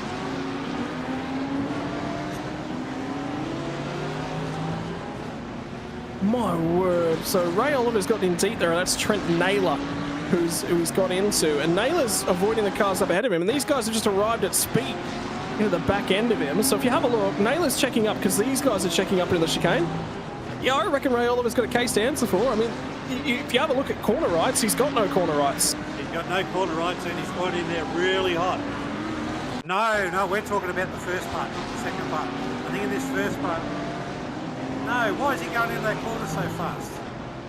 Both of them have gone into the corner way too fast. Maybe the only way Mike can counter that, Ray, is it might be not predominantly him. Whoever's in that Ferrari might also have a case to answer, and that's what might save Ray from a single person penalty. Because, as you know, a penalty you got to be predominantly to blame. And if there's two cars to blame, no penalty is issued, even though it impacts somebody else, a third party. Well, the other car that's involved in that one was actually Trent Allen. I've gone back and had another couple of looks at it as well, and. Well, Trent Allen's avoided an incident, and then Ray's just turned across his nose and left him no room. So, oh well, is what it is. And Ray is going to be going to the back end of the field, and might have a penalty coming his way as well. So that'll be the difficult part of it. And he's damaged on the nose end as well, and this will be the secondary. So that's the first part of it. And then it's the second contact there, but if you have a look, Ray turns in on that one. That's the part I'm reasonably confident on. Yeah, I don't think there'll be a penalty coming out of that, because I think in the first case it was both of the cars. I think it was Ray and whoever's in that Ferrari are both way too fast into that corner. But yeah, Isaac Norman, I think they're both too fast in that corner, and you can't penalise two drivers for the same thing. I think Ray's safe. I think both of them made a mistake. I think both of them overshot the corner, racing each other, and went in and it cost somebody else. You know, which well, I don't think they've overshot at racing each other. I think they've been too focused on racing each other and not on the situation ahead of them. Well, either way, but given that it's sort of 50-50 in terms of fault, oh man, what's going on in this race, Scotty? Greg Brooks is around, and he's going to be facing the wrong direction. That's going to be a difficult spot to extract a Porsche from. He's better off plucking reverse, backing it up, and trying to rejoin on the right-hand side of the road, although he might just be stuck there. The problem is he lost it on his own and then got a tap for good measure. So... No, that was a tap there. That doesn't count. That was a tap there. That doesn't count. This will be debated until the end of time. By the way, I can tell you the Nürburgring 24-hour, the Porsche was the unloved stepchild of that race. The BMW's coming back in vogue in terms of things. So, yeah, if you're starting to see the Porsche fall out of favour a little bit, that might be why. But, again, have a look at the front end of the field. Two BMWs, albeit one of them with 15 seconds worth of penalties. Porsche drivers, drive straight. You need to get into that Porsche Cup car, Pete. We'll teach you a few things. No, I need to get in here and drive the GT3 and show these guys just to keep it straight and I get a good result the way that everybody else drives. JP, you're not going out to YouTube land at this point in time, but that comment absolutely needs to be repeated. Ladies and gentlemen, for those of you who missed one of the best jokes of the season thus far, we'll be calling him Pete the Ballerina by the time he's finished, was the comment from JP. Dancing across GT3 around the Green Hill just to keep it straight. Prove JP that Porsche things is not over. Anyway, this battle pack we're keeping up an eye on at the moment. It's Martin Hallinan, Eli Donaldson, and Joshua Martinez brings up the rear of the three-car train. And Hallinan's managed to get ahead as they make their way into Eau Rouge. And then flip back to the left for Aragon at the crest of the hill. And now comes the drafting factor. Martinez is in the Audi with the Evo 2 package on. And Donaldson's poked half a nose out. He is getting some benefit. I think Martinez might have just lifted out there a fair bit. Donaldson got aggressive on the brakes. Well, he's managed to get that car pulled up, and he's managed to nick a spot off Martin Hallinan. Yeah, it looks like, by the paint jobs, looks like they're teammates, Scotty. So, you know, it might be a smart move not to crash into each other. The guy that I've been watching actually is Isaac Norman. We called him out as having getting dropped down to the back after having an incident. And he's the challenger, elect champion. But right now, Isaac's fought his way back to 18th, which is 5th in the challenger car. So Isaac is back comfortably and racing well. So he has put his head down after the spin. Safety car's brought him back into it, and now he's right in the mix with the other challengers. So I think he was a bit lucky with that other incident we saw, going into the bus stop, not to get penalised, given that there was a couple of cars in that Adam at the same Holland's time. taking a trip on the grass. Yeah, Isaac's back in there and looking like his championship is going to be seeded. And so Adam Holland's just had some issues, and he's gotten turned around. No, he braked in the corner. That's a BMW doing Porsche things. Did you see that? He braked in the corner. The BMW's come out of the corner, the Porsche's giving him a tap, and the BMW's gone, I'm going to do... Watch the BMW's brake lights mid-corner. Just about there. And then get spun. Yeah, no, the Porsche's giving him a little bit of a tap as he come out, but he did brake in the exit of that corner. Maybe he come out a little bit slower, and there's a BMW He's doing clearing a Porsche slowdown thing. I love penalty. to see it. I reckon he's clearing a slowdown penalty, and there's nothing Pete. Richard could have done there. $70. Brad Tucker on his way round on his own. Brad Tucker's now gone around as well, and we'll add to the list of Porsches rotating on their own. Right, I'm going to write down all these drivers. You are not allowed to drive a Porsche next season. Right, if you can't keep it straight, you can't drive the Porsche. It's just such the coolest car to drive in GT3. The engine sounds like a little go-hard. Who's that with the windscreen wiper on? It screams like hell. Can we go back to whoever that was with the windscreen wiper on? There's, I think they're trying to indicate to race control there's some rain. There's absolutely some rain in the air. There is no rain in the air whatsoever, by the way. Yeah, I can't remember where it was. No, Jake Hughes was calling out earlier this week that he wanted a bit of rain, and he was calling out that the Porsches would fly in the rain and the BMWs would become both. So we can't see where it was, but maybe that could. But no, one of the things that Wipers does... With no visibility, that means red flag, right, Pete? Well, red flag, another 12 hours. One of the things that Wipers now does, though, in iRacing is when you used to get the little rubber splotches on your windscreen, you can now use the windscreen wiper and clear that off. That's a really cool new feature. So the wiper does, it's like a windscreen clearer. Yeah, it does clear away some of the debris that's on there. I'm waiting for the smears of bugs that get spread across the windscreen. That'll be the next update at some point in time. But for the unloved stepchild of the GT3 field, at least as we stand right here, Jacob Hughes is doing okay in his return to Premier Endurance League, albeit in the Lamborghini. And I was talking to him earlier on today, and he said, I did do a few laps in the Audi around this place just to sort of get a sense of the balance and how the ways that cars handled. The Audi's got the Evo 2 package on it, the Lamborghini doesn't. And he said it's literally it's the Lamborghini but better. It's all the same characteristics, which it's obviously between the two manufacturers, quite similar. He said literally the grip is just between the two cars. It's like I'm just driving a slower version of the Audi. Let me get this straight, Scotty. Is Jake Hughes the unloved stepchild, or is the Lamborghini the unloved stepchild? No, they make a good partnership. I mean, you called it out. I'm like, is he talking about Jake or is he talking about the Lamborghini? Both. I can understand you saying the Lamborghini is the unloved stepchild of GT3 because, Porsches do Porsche things. Lamborghinis are just nuts, right? I mean, sorry, that's Jimmy Middleton Imperial now. Lamborghinis are just mad as hell to drive.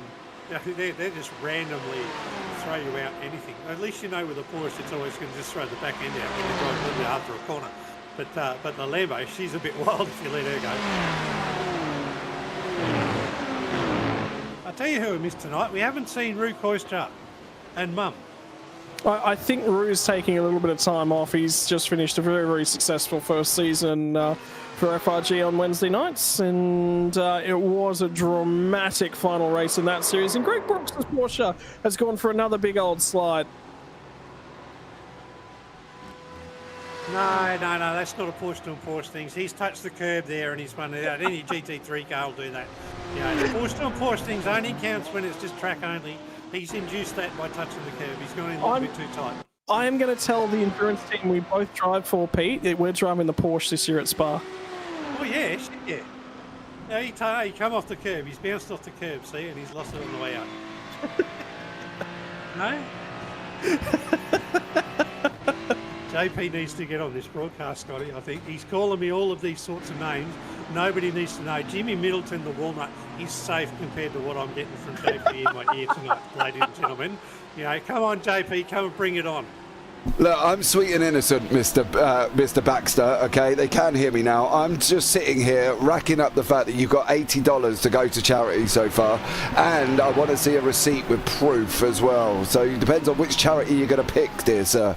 Or should it be a charity of my choice? Can I make a recommendation for the charity? It's the Jimmy Middleton Drinking Fund. No, that's not a charity. But That's just so Jimmy can get drunk.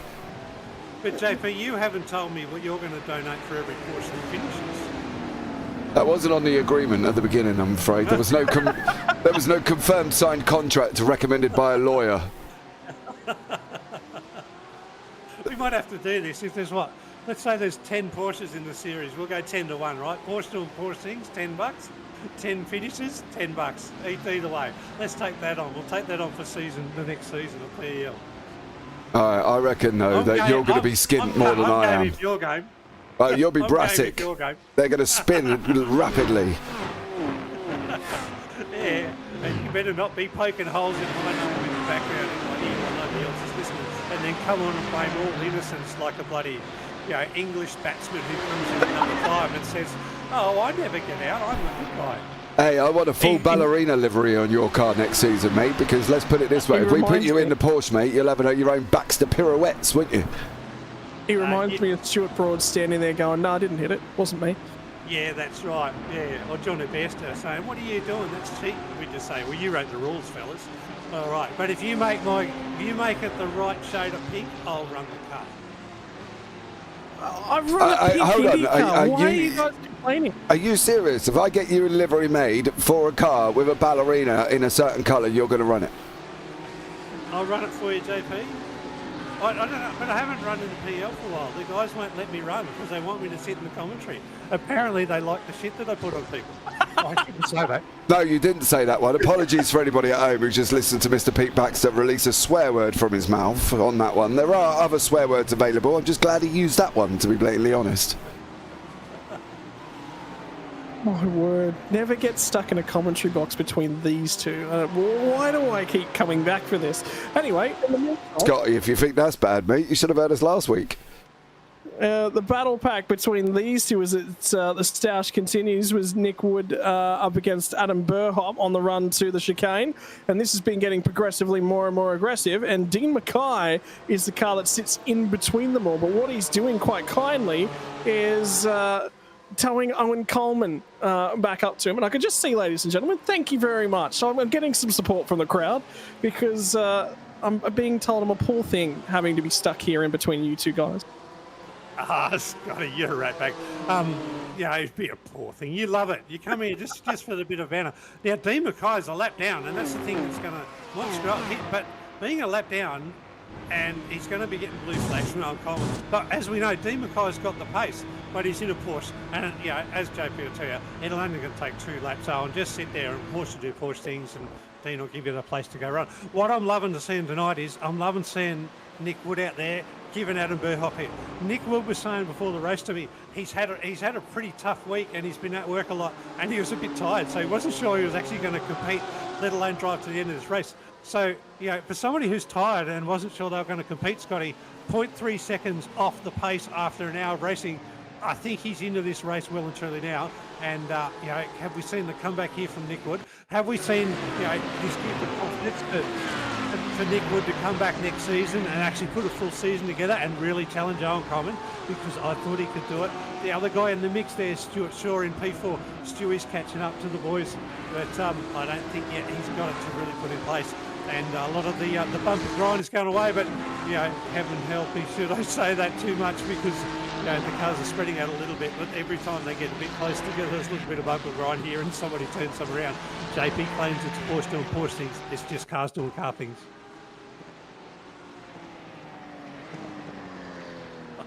We're apparently hearing more from Tom Williams. No, it's just slow. So that looks like hardware failure. Or is he out of fuel? No, hardware failure. No, he's had a crash. His front left's all over the place, Scotty. It's bouncing. Front left wheel is not even rotating there. He's only steering on the front right. Look at that front left. It's going all over the place. iRacing is showing now the sparks coming out. something has happened to someone. Is this a Porsche doing Porsche things, or is this JP's curse of the Porsche in PL proving us all wrong? I can tell you, this is what we're looking for at the moment from Tom Williams. I can tell you he's actually on the pit lane entry as it currently stands. This will be really, really interesting because it was just beyond here where we saw him, you know, all in a tizzy. And that's all stuck together pretty well right there. So that's an interesting one. Either way, he's in the pit lane. So he has managed to make it back. And this was earlier on with the battle with... There it is. Yeah. Oh, and that's he's had to do a whole lap with a broken front right.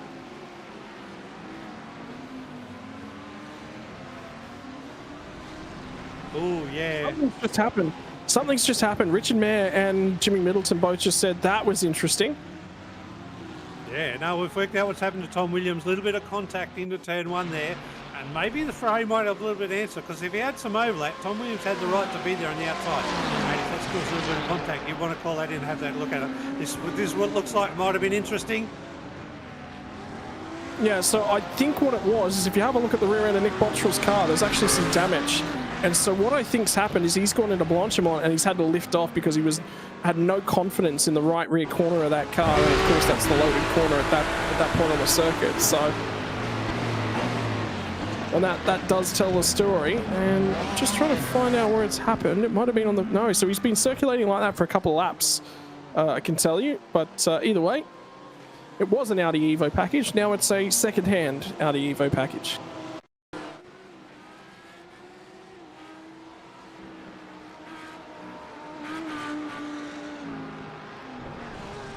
Oh, yeah, no, he's hit the bump, touched the grass, didn't hit the wall. And he's had this, oh, he's stopped. Why has he stopped there? And he's towed back in the pit lane. Not done, yep. Not done, yep. Well, back up to the live pictures and just keeping ourselves up to date in terms of where the race currently stands. I'll tell you what, there's a lot to sort of unpack, and we're actually coming in about 15 minutes or so will be the marker to get these cars home at full noise. There will be some fuel saving in about 12 minutes from now. You will be able to pit and make it home if you're able to. But there's a huge battle pack at the back end of the top 10. And it runs from basically Eli Donaldson, Paul Gray, who sits 6th and 7th on the road, and with Paul in 6th, all the way back to, and there's a few takers actually who've just dived into the lanes. Jacob Hughes in 15th is the last car that's in that track, so we've got about eight cars as a part of that one.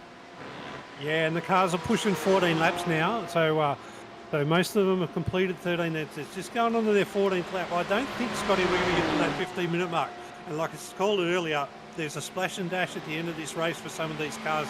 So maybe it's wise if you're tucked in the training, not necessarily to go to jump out the front, just to fuel save and make sure you save a little bit of time that pit stop and get out in the front. But I'm expecting most of the cars to come in at the end of this lap, the majority of the field, and I'm expecting a splash and dash of 2 or 3 laps worth of fuel, so only sort of short pit stops. But as we know, it's a long pit transit, but short pit stops to get some fuel to get to the end. That will change if we get another safety car. And somebody like Ray Oliver, who, I'm going to call it out, he mightn't like it, but, who's had a stop coming out of the pits and then towed without requesting to tow, that changes the fate of a lot of these drivers who might be fuel saving and hoping that they do get another safety car. You've really got to be honest with that request to tow. You can't get into these races and not request a tow if you're going to go, even though you're going out of the race, because to be honest, that changes the whole format of the race. Right, you fuel save, you manage. Some people will do a strategy. Some people will bank on a bit of a safety car. But if people just shortcut the system like that, and we don't get those things that we've got in place, and that's why we have safety car drivers sitting at the side and race controllers to be able to make those calls. If we can't do that, then it upsets the race and just makes it might as well just go green to green. So I mean, it's respect to everyone else. Everyone else is committing to that rule set, and you've just shown a blatant disregard for it. So. But like I said, I would be fair to Ray. There's other drivers that have done that tonight as well. And I agree. Look, I'm not just singling him out. I'm absolutely saying, across the board for sure. Yeah, but we've got to. got to call everybody out for it. But yeah, there we go. Adam Burhock's in pit. These guys are going around again. So that's 14 laps done. So they did have a safety car at the start of this. So, okay. Yeah, they're coming in. I still can't see them getting to the end on one stop. But I might be wrong. Their pit stops might get them just over that threshold once they've got through the time.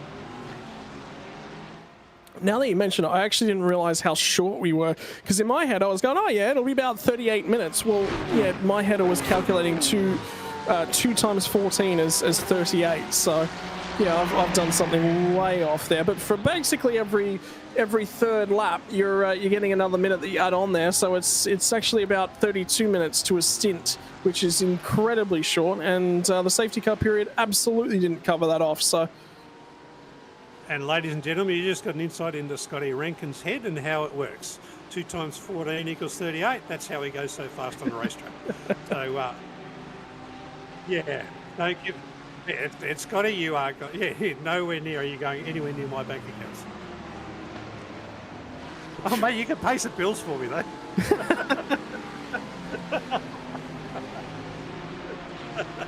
Holy geez, look how far those cars are going off the track. That has to be slowdowns, at least instant.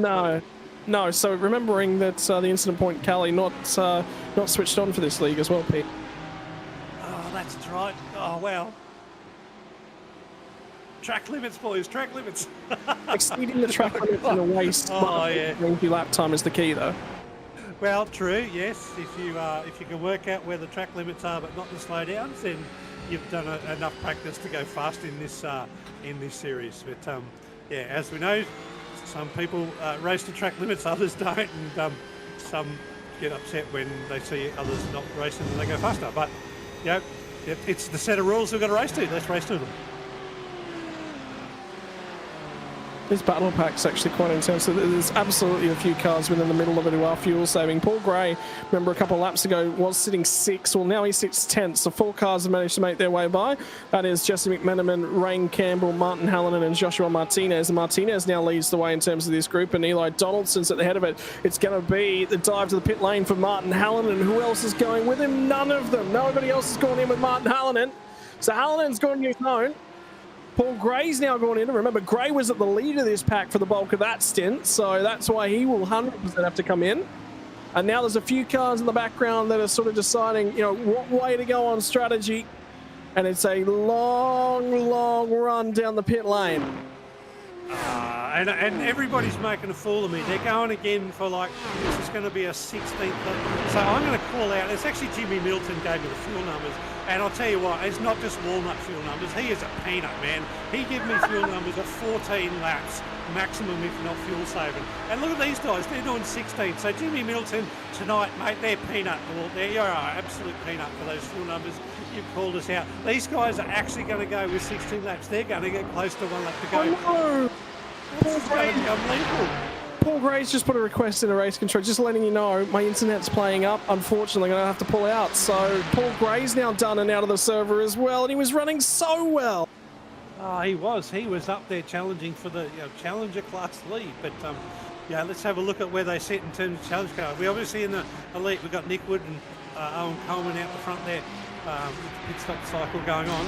But Eli Donaldson, there's that guy, Eli Donaldson. Let's have a look through the challenges, see how many races Eli's done. I don't recall calling Eli out.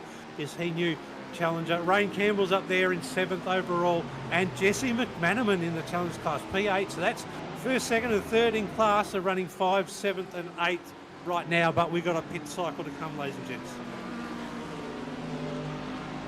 My word, and now it's starting to get real interesting because every lap they go on longer, that's a lot of fuel that they don't have to add in that last splash and dash as well. And if it's real tight, well, is Nick Wood going to kick on for another lap? That's probably the big key. Where are top 3 are pitted. Top 3 are going in the pits. Yep, top 3 are going in the pits. So Nick Wood, Owen Coleman, Stuart Shaw's gone in the pits. Dan Magri, P4's gone into the pits. Who's next? Eli Donaldson. He is running P5, our lead challenger class right now. He is 1 lap left. He's had 1 extra lap of fuel in the car, so he's gone on. Eli Donaldson's gone on. He's certainly going to be able to get to the end on 1 more stop. The others might have to fuel stable. I'll tell you what, Josh Martinez, he's the elite challenger. He's gone extra lap as well.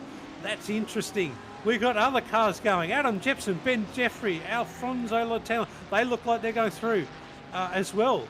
So yeah, we've got guys going 16, 17 laps on a fuel stat. Jimmy Middleton, you absolute peanut. 14 laps on a fuel stat. You are so wrong, or your practice is nothing like everybody else's.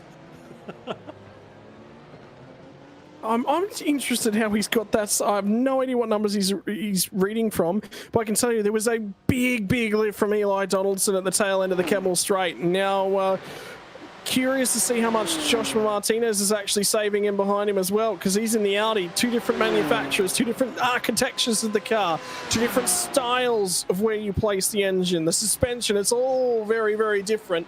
And indeed, even the note that comes out of the exhaust pipe, incredibly different. What's it look like at the tail end of the pack? Door-to-door banging wheels. And you're not going to hang on for too much longer if you go that way. And they all finally manage to get it sorted out. Scotty, what's the chances two of these drivers are going to door bang all the way through those last two turns, that bus stop chicane, and forget that they're probably supposed to go into fuel for pit stops? Well, they've just come out of the pit lane because that's Martin Hallinan and Trent Allen are at it. So, yeah, good thing neither of them needed to pit on that lap, because I agree with you. Now it's going to be the interesting part. Remember that big battle pack we had before? Well, they've all come to the pit lane on different laps, and Martin Hallinan just went skipping over the curb at the top of Aragon. No slowdown penalty, so he's gotten away with that one. But Trent Allen's got a supreme run to his outside. He's going to stall out, though. They're just about neck and neck as they head down Lacombe chicane. And finally, Hallinan is going to yield and slot in behind. Yeah, no, good driving there. It's no point pushing it through turn too wide and you end up just contacting the cars and spinning, because you lose so much time if you do have that spin. It's easier to yield and lose one spot than it is to lose 10 and spin. I know that well and truly, Scotty. And it's going to be keep an eye on how the race continues out, because you've got guys at the tail end that are battling away as Ben Woods cuts his way through and gets ahead of Trent Naylor. And Adam Jepson and Benn Jefferey have gone another lap, Pete. They've gone once more at the front end of the field. So Eli Donaldson, I think, has made his way to the lane. Martinez is in. Latella in. Norman in. Richard Mayer is also going to come in from the rear end of the field. So has not been able to make the extra few laps required, and we're just shy. We are now at 42 minutes to home. And I tell you what, if Jepson and Jeffrey can do that again, they will get to the flag, Pete. No, that's right. It was 42 minutes. So count that down. That's going to be under 40 minutes. And the time through the pits, which is about 52 seconds to a minute. So you're going to be close to about 37 minutes of fuel saving. They just might get to the end without the splash and dash. And I'll tell you what, if there's a safety car and they can get to the end without a splash and dash, others can't. Hey, that's a different story for the end result of the race. Might not change the championship, but it's certainly going to give us a winner that we're not expecting. And remember that by this time next week, all of these drivers in all of these cars in all of these categories within the GT3s, the LMP2s and the GTP field as well, they're all going to be driving a little bit different cars. Big swath of updates coming to these cars all around IMSA racing and the wet weather tyre. GTP cars were way underperforming on the wet weather tyre. And that's all coming to be aware of. So car choices for next season, I can guarantee you right now, there'd be people sitting on the fence going, yeah, I don't know what we're going to be picking come Watkins Glen 6 hour time, which is only a couple of weeks away as well.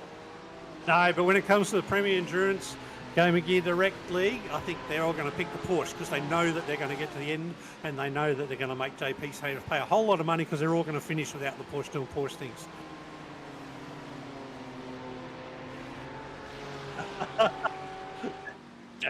JP's pulling out of it. And now Adam Jepson's going to be into the lane, and I get the feeling Benn Jeffery's going to follow him, and does. So where do they pop out in comparison to everyone else? A reminder, Pete, you can actually clutch and roll down the hill as well in this pit lane, provided you don't start at the top end of town. Yeah, you can, but yeah, they're going to need a full tank of fuel. The real question is, can they get to the end? 18 laps at 2 minutes 20, let's say at 2:20 for even's sake. 18 laps at 220. They can get to the end because there's enough time to do that. But can they do 18 laps without a safety car? Or can they only do sort of 16 laps without a safety car? I reckon 16 laps in 38 minutes, they should be able to do that. Oh, no. Is that Ricky Provenzali? He's going the wrong. Ricky, the other way, turn around. That's that a boy, yeah. Get going, Ricky. Yep. And that was Ricky finding the toggle on the traction control too. He's just gone a little bit hard. That's going to hurt. That's a BMW doing Porsche things. Look at that. JP, look at that. BMW doing Porsche things. What's worse is you had to come in and the traction fell off to be able to turn around. JP wants to claim that that's another Porsche incident, but I'm telling you, that's just a Spa car killer, that is. Oh, at this point, do we just go German cars doing German car things? German cars doing German car things. Yeah. Because it's been BMWs and Porsches doing it. All the other manufacturers have been okay. I mean, theoretically, there's an Audi due to go around at some point, right? I think that Ray Oliver went round earlier, that's right.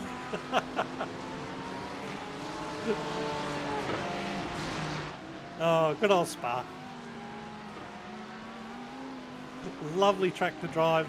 Easiest track in the world to get one-way incident points on in iRacing. Easiest track in the world to just overshoot a little bit. And yes, you do got to lift at a couple of things, places, a little bit through Eau Rouge with Diliot in the Porsche. Sometimes as you go downhill at Pouon, you got to lift and through 17 at Blanchimont there. And as long as you just lift a little bit, you'll be fine in the Porsche. But if you're overdriving it, trying to make that little bit of spot, getting up in the back of the draft, then the Porsche will just bite you a little bit at the bum. I tell you what, Benn Jeffery's just been dived to the inside of by Rain Campbell, who'd have a couple of laps worth of heat in his tyres. So there's a couple of really interesting drivers we've got to keep an eye on at the moment. Jepson and Jeffrey are the ones that can go to the end of the race, we think, because we're not even confident of that. And by the way, they're about 30 seconds back off the lead. That pit lane transit time is significantly longer than that. Even if it's just a less than 5 second splash, the transit time from one end of the pit lane to the other is immense. It's like 30 or 40 seconds or so. I'm registering 1 minute 27 to 1 minute 30 for the complete pit stop. So that's a massive big time in the pit lane. And that'll be about 35, I would say in the realm of 35 to 40 seconds worth of pit lane time. So worth of actual stoppage time within the pit lane. And what did we say from Ricky Provenzali? He was over 45 seconds from end to end earlier on in the race. Yeah, because at about 45 seconds, he was only in the lower half of that about then. So it's 50 to 55 seconds transit time just to do a drive-through penalty. 52 seconds was the transit time on the drive-through penalty for Ricky Provenzali. And you add, most of the pit stops have been the fastest one. Nick Wood had a 24.9. That was pretty close to the fastest one. So he had the least amount of fuel. Most of them have been in the sort of 26-second range, sort of 26 to 27-second range. So you add that to a 52 seconds for the transit plus 5 seconds. Let's say 5 seconds splash and dash. You've got a 1 minute penalty, essentially. 30 seconds behind for Adam Jepson. He is in the box seat as long as he can get to the end and the others can't. Very, very interesting. A lot going on here in terms of that strategy, but there's only two drivers that we have as potentials to make it home at this point in time. And for Jepson right now, he's not getting any draft support as well, which will be quite crucial. So I'm curious to see. Yeah, he's already off the throttle majorly before the time he gets to the Lacombe chicane. So he is absolutely going hard at the fuel save strategy, and it'll be Benn Jeffery as well. But Jeffrey's got somebody punching the hole in the air for him. And then this is the battle up front for the lead as well that we're keeping half an eye on, because these guys need to press on. So Nick Wood got past Adam Burhop in that cycle of pit stops. Oh, and by the way, add into the fact that the pack that Jeffrey's in, he's starting to get really crept up on from both behind and in front. So he's not in an easy position. He's actually going to be a little bit of a cork in the bottle for both Jacob Hughes and Isaac Norman as it stands. No, but if you're the spotter, if Adam Jepson and Benn Jeffery have got some really smart spotters, they should be in their ears and saying, hey guys, you can give up 30 seconds. So you don't have to race at the same pace as everybody else to get to the end on the fuel, and you can still stay in front. Because if the others have got a splash and dash, like we've worked out, it's a 52-second transit plus time for fuel.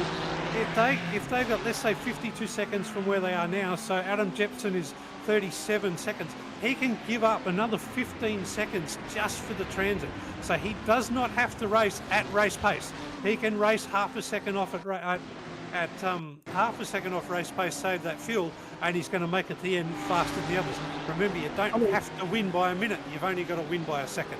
I thought I heard something happen to Brad Coates. He lost the rear end on his own and then just gets barely clipped by, unfortunately, the car of Ben Woods. And tough night for Ben Woods it's been as well. Tough night right there for Brad Coates. But both of them will be wearing damage now for the remainder of this stint, albeit there will be probably another stop for both of those drivers. This is now becoming an extremely tricky race to manage, both up and down the field.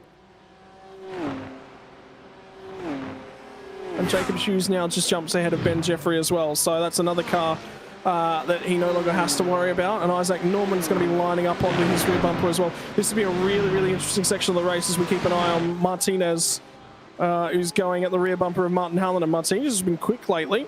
And he shows the nose edge again. Decides to just fall back in line.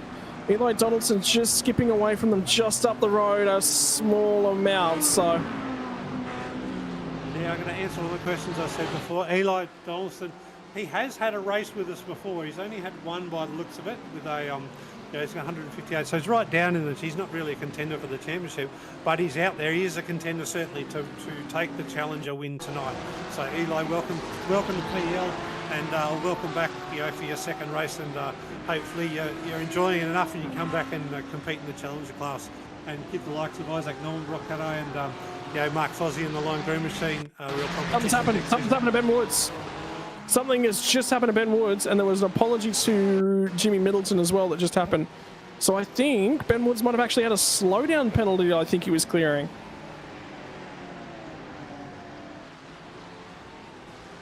Yeah, that looks like a slowdown penalty. Yeah, has to be. But why would he wait that long to clear it?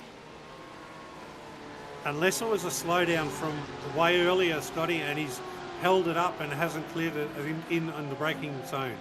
Oh, as we talked about this sort of, if you've got to throw Rouge, and he's held it until he's got to the next section, and then he counted it down. He's like, I just have to slow down and take it. Otherwise he cops a black flag. That's a big black flag. And again, that's that slow change in the penalty system that we were talking about a little bit earlier on. And he got quite close to clearing it, and then he just had to basically just stop, pull up, and get it completely undeclared. He lifted off a mile before the Lacombe chicane, but of course, didn't get it off, and as he's driven through it, it's probably added a little bit extra time as it's gone through. So, it's just cost him, and it's got down to the last few seconds for him to clear it, and essentially you've got to stop, and then he puts himself in a position where he can't get back on the track without impacting the other race. And maybe, to be fair, he's just held a little bit longer, got the other guys going, and then slotted in and raced on. And I think Ricky Provenzali might actually be done as well. We've already said that for Ricky. He seems to be a little bit like a ghost tonight. He's done, he's back out, he's done, he's back out, and hopefully he's not done again. And if he comes back out, it's going to be 4 times Ricky Provenzali for the race. I don't think this battle for the lead at the end, the corrected fuel strategy is done, by the way. I'm just having a quick look at Benn Jeffery's pace. He was 1.8 seconds slower than Nick Wood last time by. Now remember, when they came out, and this was to the car up ahead as well, he had about 15 seconds. Well, if they keep that pace up in eight laps, he's going to be cleared. So they're now looking at probably maybe a 4th or 5th at best. Safety car's been called! We've got to change! And everyone's going to come in for this splash, except for those 2 drivers who are saving. That's right. Those 2 drivers, because they can save full on now, and they'll certainly get to the end. Everybody else will have to come in for the splash. So that is fuel saving extraordinaire if those 2 guys pull it off. And we're still trying to have a look around and see where the car is. It's 31st position, and they're stuck at the La Source hairpin as it currently stands. And it's Carl Hudson who's done. It's Carl Hudson.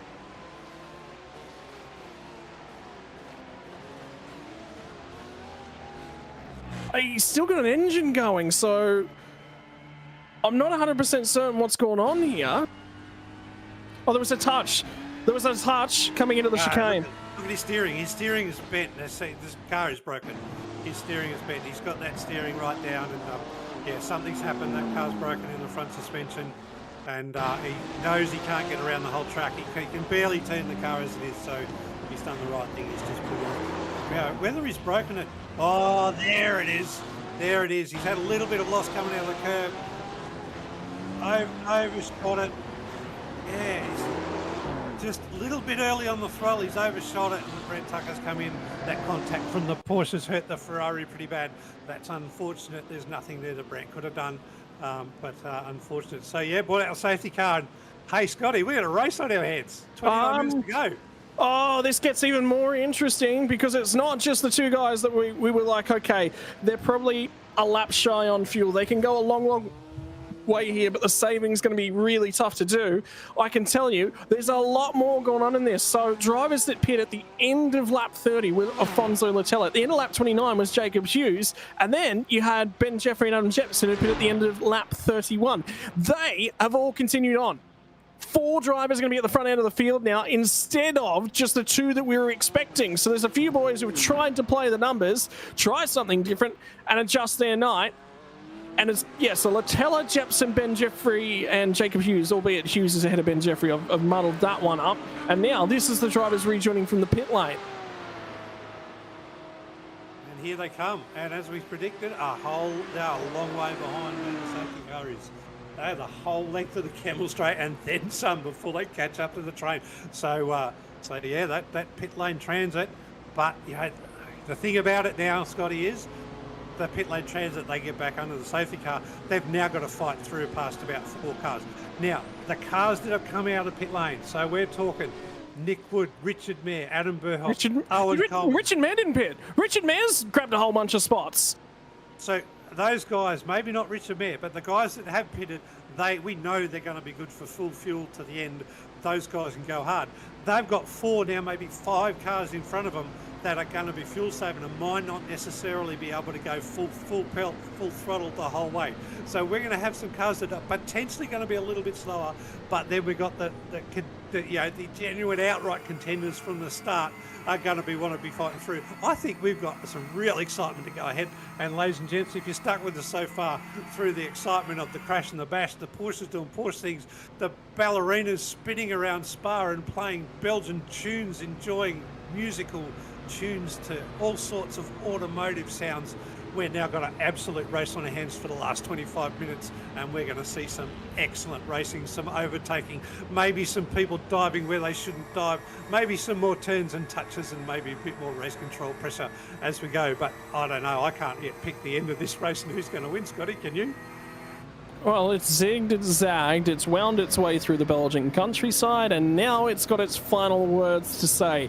The season of the Game of Gear Direct Endurance Championship has come down to the final round of the season. And the other side of this coin is a safety car restart does not favour Adam Burhoff. He's effectively put a line through him in terms of race contention now, because 15 seconds worth of penalties is going to put him, well, last. The thing to be aware of is Owen Coleman now sits 8th on the road. And my concern with that is that's 7 cars that are ahead of you. You're now back in the mess, and all of a sudden the championship that you sort of had 2 hands loosely starting to pick up and lift and raise above your head, I no longer feel as confident and as comfortable about that.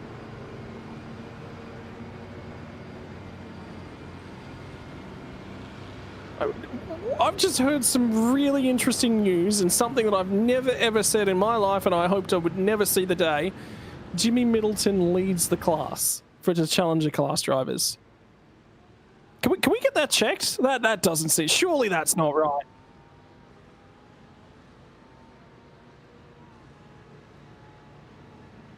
Okay, so it's all just gone absurd at the last few minutes. There'll be 1 more lap under safety car. The other things to consider as well, ladies and gentlemen, is that the drivers who have jumped into the pit lane, well, you could probably write 2 laps worth of fuel off out of those cars. So some drivers would have just come in and just thrown whatever fuel was on, but the thinking drivers among the drivers in the field might have saved themselves in the realm of sort of 3-4 seconds in terms of pit lane time, because they wouldn't have needed to add as much fuel.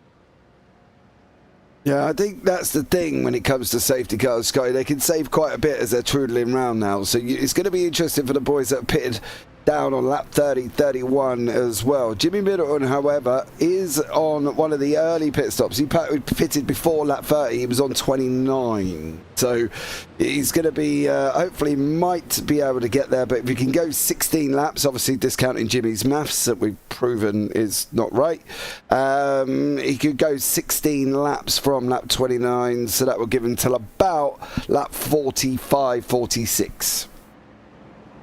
So I'm looking, and you're talking about Jimmy Middleton. The other guy on lap 29 is the other guy we haven't been particularly kind to, which is the stepchild of GT3, Jacob Hughes. Okay, so Jimmy and Jake are the two guys that pitted on lap 29. They're the two guys that have rolled the dice the hardest for this race.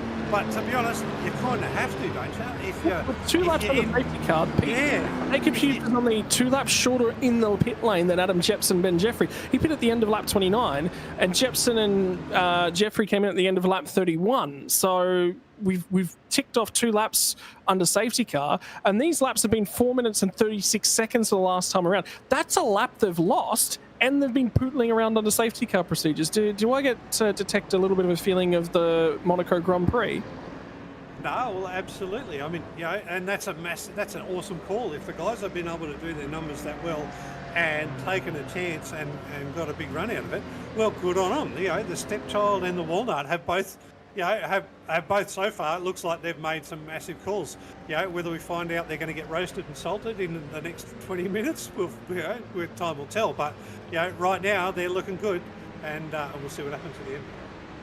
Something's just happened to Nick Bottrell. I think it's to do with either pit lane entry or pit lane exit.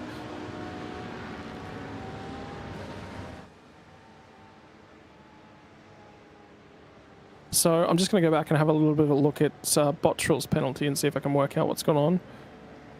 So remember at Spa, if you touch the white lines on the pit lane entry, there is a risk of picking up. Yeah, and he has actually crossed the white lines on the pit lane exit. So Bottrell will absolutely have a penalty to serve. Yeah, and yeah, it's pretty easy to do. If you come out just a little bit too fast and you cross that white line, particularly on the inside, then yeah, no, it's a penalty. And yeah, if you do it, you cop it. All right, so it looks like we're going green this lap, Scotty. All the way rounds have been completed.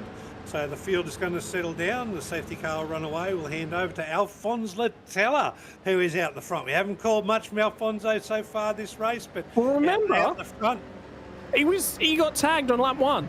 Yeah, we saw him at the start. We didn't call him then, but that's about all. But now he's just made his way to the front. So Alfonso Latella, Adam Jepson, Jake Hughes, P1, P2, P3.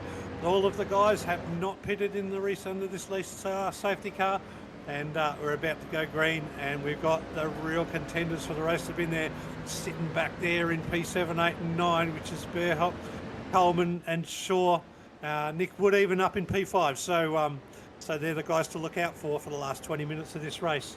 We are counting down 21 minutes and 24 to go by my reckoning right now, so that's going to put us, there's about 9 laps, Scotty? Yeah, it's going to be tight. It's going to be extremely tight. Either way, Alfonso Latella is now going to be your race leader, so there is that. And an opportunity for a number of different drivers up and down the field, not least of which is Jimmy Middleton, who's going to lead your Challenger class back to green. He sits inside the top 10. Opportunity awaits. As he says, give me my Mustang all over the rear end of his car. The Walnut leads the way in the Challenger class. Who's going to lead us back to green flag racing? Who's going to lead us at the end of this lap? It's lap 38 that we are just starting right now. And it's going to be the conclusion of lap 38, which might just decide this race. A number of drivers have been denied opportunity throughout the night. Now their opportunity is starting to come back to them. And for the drivers of Alfonso Latella, he will be green flag racing in just a few moments. He'll be in control of the field. He'll be told he's in control of the field right about now. How long does he hold them? How long does he wait? and he's going to hold them, and he's going to hold them, and he might hold them all the way down to the line, which is right there. And now he's going to go. Indeed, he held them all the way to the white line. As long as he can bank them back up, the speed through is ready up to the front and the back is going to be incredibly low, and now they'll start to rise up through the gears. Who's going to have a go? Ben Woods just had an incident or something at the tail end of the field. I can tell you, Nick Woods wasting no time, already out alongside of Benn Jefferey. Adam Burhop's going to skip out as well. There's a number of drivers looking for an overlap, looking for a move. Burhop's going to have a crack at Nick Wood. This will be for fourth position on the road. Can he get to the outside? He does get to the outside, doesn't get it pulled up. There's not an opportunity there. Jeffrey surges to try and get back past him. They'll crest the top of the hill. What does our leaders look like? It's still Latella. It's still going to be Latella from Jepson. And finally, they managed to sort themselves out. But Benn Jefferey is looking for every opportunity. And Nick Wood has led so much of this race. Now he sits fourth. Can he go out there, make the overtakes necessary, and win this thing on his own? And Scotty, we've seen a number of pairings go through Redillion all the way down to Kemmel Straight and in through Lacombe's all side by side. It was wonderful to see. Nobody's banging each other. Oh, now we've had a car turn around. I was going to say, nobody's been banging each other. We've made it all the way through Rafage. But we got down to the bottom. There's an SLM car that turned around. And it looks like Maloney has had a bit of a spin there. I don't know whether it was contact and induced, but certainly there's some good side-by-side racing as the field got themselves sorted out. There's no sign here that people are saving fuel, Scotty, none whatsoever. Yeah, and I tell you what, it's the third of the Deutsch manufacturers who have finally gone around. So the Germans have had all their rear ends finally rotate all on their own, and now back up to the front end of town. How close is Nick Wood? Can he get there? Can he start to charge his way back up to the race lead? First, he's going to have to pick off Jacob Hughes, and that Lamborghini does not look brilliant. Neither does Adam Jepson as he steps over all of the curb on the way through Blanchimont this time. They come to the bus stop chicane. No moves in the top four. Who's going to be the first to dive? Richard Mayer was a little bit out of line, and Owen Coleman's starting to see if he can get back up there and have a crack at Richard Mayer as well. So you've got multiple different race winners inside the top 10. Where's Middleton? How's he still progressing? He's hung on to 10th spot for the entirety of that lap, still leads the Challenger class, and there's still drama kicking on at the back end of the field. Safety cars, Breed. Safety cars, Pete. This is Spa. This is racing, and down the sun sets on the season as the drivers start to let their engines and temperatures start to build for the final laps of this one. Yeah, Scotty, we're under 20 minutes to go. It looks like a couple of cars going low, been a little bit hot going through. Oh, yeah, no. Yeah, just a little bit early on the throttle. And JP's calling me out that that's a Porsche doing Porsche thing. That's just overdriving. Coleman's going to have a crack. Coleman's just gone to the inside. Oh, he's going to tangle. Coleman and Tamir have tangled. They've tangled on the curb chicane, and Coleman's going to pull that thing up. He's got to get that out of there. The championship. We thought it might have been decided as they come into this one. It's now gone the other way. And I said, Owen Coleman, how aggressive is he going to be when he doesn't need to be? No, he didn't need to do that. He could have let that position go, and he's going to have to sit there and wait for nearly the whole field to go past. Where's Coleman come out? He has come out in 27. This is real. I'm going to have to start getting the calculator out, Scotty. Desperation's going to kick in for Coleman too. Adam Jepson currently sitting second. Coleman, he might have given up the championship right now. Scotty, over to you. I've got some maths to do, mate. I was just flicking to the championship standings as well. It's Adam Jepson and Benn Jefferey who is next biggest competition. They sit 10 points apart. So Coleman's on 11.41. Then it's Jepson on 9.19. Then it's Benn Jefferey on 9.09. But remember, there's drop rounds to come into that. So this last round could change everything in terms of the standings. For the guys who haven't had a great season, for Alfonso Latella, for Jacob Hughes, now is their opportunity. What has Nick Wood got to say about this, though? He's in the loved car at the moment, the BMW, as he tries to bring it up and get closer as they run through Blanchimont. Hughes is close. Hughes is starting to really creep up on Jepson, and he was actually held up there. And Burhop's now going to go around the outside. Gets the nose in there. They tag! Nick Wood's got around as well. It's all continuing to kick off. Wood's going to clear himself, get back running, but Burhop tagged him as well. Could that be another 5 seconds to Adam Burhop's time? That had 20 seconds worth of post-race penalties. Could he be the next Esteban Ocon? I'm looking, what I'm seeing so far is, without drop rounds, pretty hard to see from all of it. Oh, there's a bit nose to tail, a whole big concertina. Massive there. But what I'm saying is, I think Coleman needs to get into P19 or better Scotty, to be able to take away the championship. And Martinez is slow. Martinez is very slow. He's just got tagged in the rear end. I think his night might be done. So it's not sorted. And there's another car that's really slow. It's Martin Hallinen's off the line. And I think he's damaged at the front end of his car.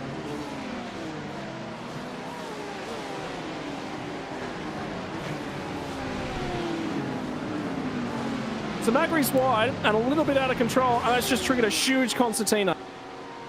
Yeah, that's a massive concertina I spotted a bit early. Yeah, one car gets tagged and a whole lot of cars nose to tail. Now, Scotty, the big thing is Owen Coleman needs to be looking for about P19 by my reckoning to be able to hold the championship. Other than that, mate, I am guessing, and I've got to leave it to the scorer to be able to do it, because, to be honest, the drop rounds and the way they add instant points or take different points off, you can't tell straight away. It's not a simple calculation in this league. So Owen Coleman desperately got to be fighting. He might have lost the championship by finding that position. This couldn't be over. This may not be over. Hallinen's not in a great spot. They might have to trigger a safety car. Magri was the next car on the road in front of Coleman. He's got no rear wing, and Magri's just sidestepped. So he's been granted a tow. There will be no safety car out of that one. But he's not the only damaged car on this lap. And that puts Coleman to 25th. 25th here, Pete. It's still on the road. It's still in front of him, and anything can still happen.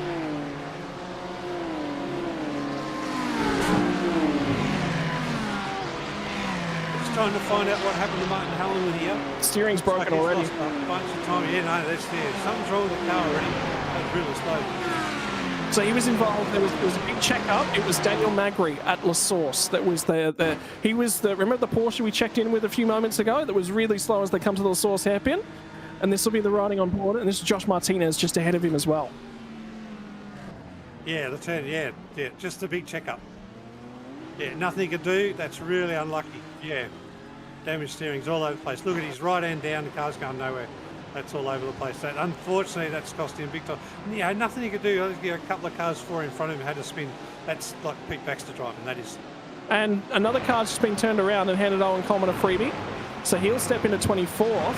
And I think from Coleman, he's right on the potential of getting back into 23rd. From there, though, it's then a little bit of a gap up ahead of him because there's cars going side by side. And it's Ben Woods who now rotates out and underneath him, that Porsche. Contact with Brad Coates. Does Coleman get caught up in this? No, he's through. So another spot picked up to 23rd. Now it's 4 more spots on the road that he's got to grab.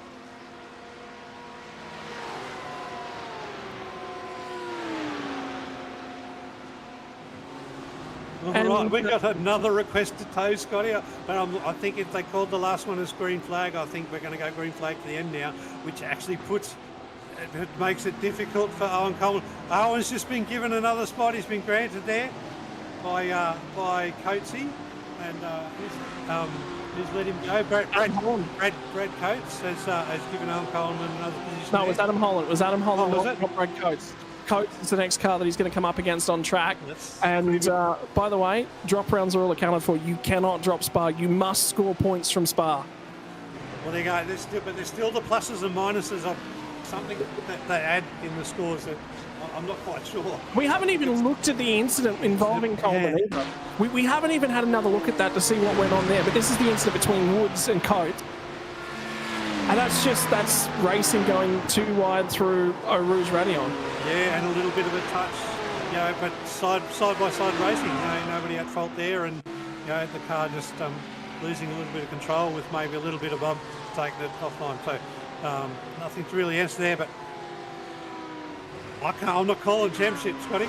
I can't call it. No one tell Jimmy Middleton he's leading the way, because as soon as he becomes aware of that, the pressure will build and he will fall to the floor like a pack of walnut. This is the Coleman incident between Richard Mayer and Owen Coleman, and you can see Coleman gets to the inside. He's deep on the anchors, and he's been left enough room there, Pete. Yeah, and I think Owen Coleman was just a little bit too fast and drifted into the front end. He didn't need to do that. Well, Owen Coleman knew that. He didn't need to do that. He's actually cost Richard Mayer a couple spots there. There could be a 5-second penalty, so 19th on the road may not be good enough. It might be 19th plus 5 seconds. No, like I said, 19 is a guess, mate. I'm not even sure that 19th guarantees Coleman the championship, because there's pluses and minuses in these point structure from instant points and like that. you know, you and I can't tell because it's to do with instant points and fast laps and those sorts of things. You know, without knowing all of those.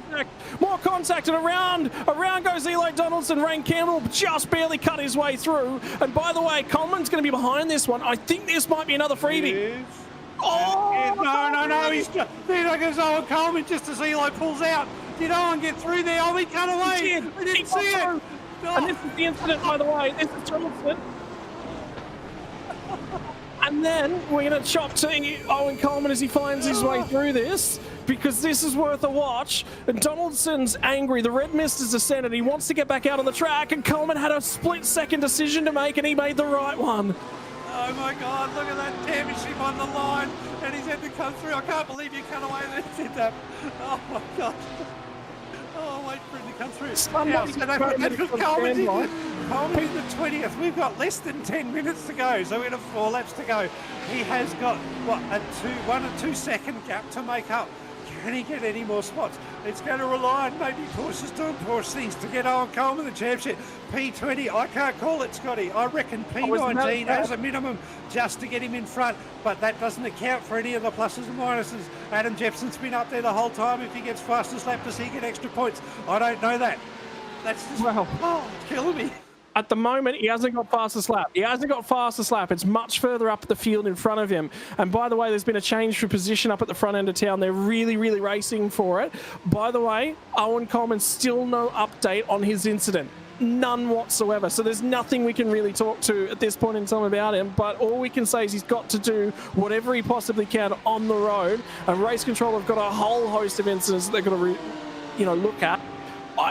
I hate to say it, but this one is going to go unofficial results when we cross the start-finish line. I hate saying that about racing, but there's sometimes you've just got to take a moment and review it. And somebody, please, for the love of the God, get the paramedics on standby. If this goes any more supernova, Pete Pax is going to have a heart attack. I know, I'm supposed to be able to do these calculations and tell you what's going to happen and what the outcome will be, but I can't do it tonight. There's too many factors involved. There's too much going on, and there's too many Porsches doing Porsche bloody things. Well, Adam Burhop's just gone around the outside of Jacob Hughes. So Hughes was on the podium. Now he's off it once again. And Adam Jepson coming into this round. The points, Owen Coleman, Adam Jepson, Benn Jefferey. It was a margin of, my word, it was 222 points from Owen Coleman to Adam Jepson. And, well, Jepson sits in second place as it stands, but he'd need to go hard. He'd need to go try hunt down Alfonso Latella, and Latella's sort of just cleared out on him. So second place is going to have to be good enough, and that will be a lot of points on the table for him. No, that's right. And from what I worked out, 19th, if Jepson's second, 19th for Coleman should get him over the line. If Jepson can get Latella, Coleman's got to come 16th or better than 16th to win the championship. So one position for Jepson is 5 positions for Owen, and there's a whole lot to go. Owen's go with 6.5 minutes to go. We're talking probably 3 more laps at the end of this one. Owen Coleman's got to be relying on his own pace, his pure racing skill, but also maybe a little bit of Brett Tucker and the like spinning around, and hopefully guys in front of him to pick up some spots he's not counting on. So Coleman's up to 20th, and now he's starting to close in on Trent Allen. Now, Trent Allen was backwards, I think, on the last lap. So, yeah, he's taken a whole bunch of time out of him. Eli Donaldson's just in behind of him, and Donaldson's no slouch. So that spin and that contact from Donaldson's helped out. There's more contact. There's a whole bunch of contact. There's a car stopped. I think it's Jacob Hughes. It's absolutely a Lamborghini that's stopped. And that's another position for Owen Coleman. It's put us into that position where Owen might be in championship contention again at P19. He's just overshot. Oh no, Jacob Hughes, he's overshot it. The stepchild of PEL, and GT3 has overshot it, and he's going home crying, looking like that. He's given Jimmy Middleton a little bit more time. I don't think Jimmy's still leading the challenge club. Sorry, I hope he's not listening. And he got a whack for his troubles as well. So yeah. That's Rain Campbell's out. Rain Campbell's in the pit lane. Owen Coleman's about to go past him. Coleman to 19th. It's happened. It's happened out on track, and something happened to Rain Campbell as he got through a Rouge Radion this time. That's Coleman tonight. I thought Coleman got to 19th from the spin from Hughesy, but maybe Hughes was a little bit behind him there. No, Jacob Hughes was in front. Looks like that.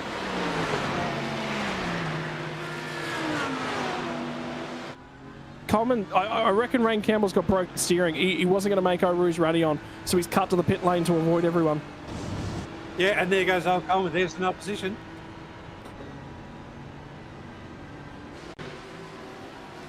Yeah, Rain Campbell's still crawling around, so he's absolutely got broken steering as well. So Coleman to 19. This championship, by the way, we still don't have an update on the 97 incident. So we still do not know if there's more to do with that one. And again, it's at the back end of a whole bunch of other stuff. There's been no comment on it. No, I don't even think it was called in, Scotty. I think it was a case of... It was. Richard Mayer called it in. Richard Mayer called it in. Yeah, well, fair enough. Radio. I don't know if he did call it in on it. He was definitely on the radio about it. Alrighty, and now we got... Oh, and his car's reading P20. We've got him P19 on the live leaderboard. He's under pressure. I don't think he can lose the spot. He can't give up spots. Owen Coleman has got to fight for every spot now. He can't give this up. Eli Donaldson's not giving him any breaks. Eli's out there to win. Well, that's going to hurt him. He's going to be well and truly out. Take a slow down for that. Be right out there for sure. Well, Donaldson's still got the spot on track as it stands. Have a look at the guys just up ahead. Now Donaldson gets out of shape. Coleman's going to try and sneak through. Next car on the track will be Trent Allen. It's Jacob Hughes who's also been dicing like you wouldn't believe as well. Yeah, and at the front, Jepson's now 2 seconds behind Alfonso Latello with three and a half minutes to go. So that's at least 2 more laps. Owen Coleman is not just safe yet. I think Owen Coleman needs another position. I think Owen Coleman needs at least 1 more position. This is a massive racing. Coleman is right up in behind Trent Allen and Jacob Hughes, and it might be for the weeds. It might be for way deep in the pack. And I said the sun's starting to set on this championship. A couple laps left to run. It hasn't set. It's still continued on. This battle's going to go down to the wire. Jacob Hughes has not got a lot of support. He's got a little bit of damage. That car's not quick in a straight line. Coleman dives it deep, gets underneath. Hughes does manage to pull the car up just about. Hughes nearly tagged him in the back end. And could you imagine if he got more contact after going to the rear of the field? If he spun once more, it would be over. Well, I don't even think it's over, Scotty. It's like I said, I'm taking a little bit of guess with the pluses and minuses. I think 18 is safe for Owen, but like I said, there's some ups and downs in the points there. I think it's still going to be provisional. We're going to let the scorer do it final, but we're not going to call him as a championship. I think at 18th we might call him as a provisional championship. I'm a little bit confident there, but I'm not 100%. If Owen finds himself in a little bit more trouble and that Porsche does a Porsche thing, then that's championship over. So who knew? Oh, here we go. Here we go. And I thought tonight we'd be coming in, we'd be stepping, it'd be a nice cruisy season, we'd be just celebrating at the end of it. And it's going to take a mathematician to unravel everything. So when you find one, send him our way. Absolutely, but not in the Challenger class. We've got Jimmy Middleton leading the Challenger class. Robert Edwards is right behind him, and Isaac Norman in P3. So Isaac Norman is looking really safe for the championship. He just needs to finish the race tonight, Isaac, and so he doesn't need to put any more pressure on himself. Although Brock Caddaye, his main contender, is behind him as well. But he could pretty much give up the spot to Brock, and Isaac's got the championship in the bag tonight. At the number 13 car, he's got the unluckiest number of them all on. And I tell you what, if there's a commentator's curse that goes his way, we're never getting invited back to call this thing. I'm not calling any walnut over the finish line yet, mate.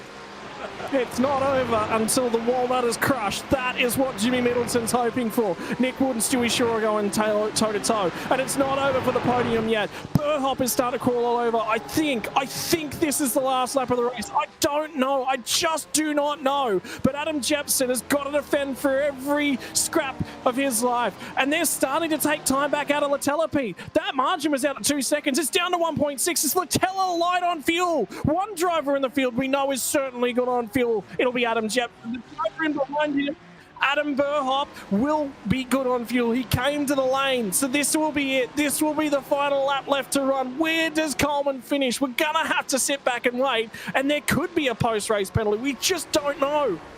No, that's right. And Latella was one of those guys that went through, wasn't he? And he's done 15 laps on this tank of fuel. Well, so hang on. Latella's...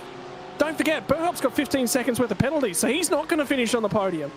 No, that's right. So that means Adam Jepson could let him go without worrying about loss of position and still come P2.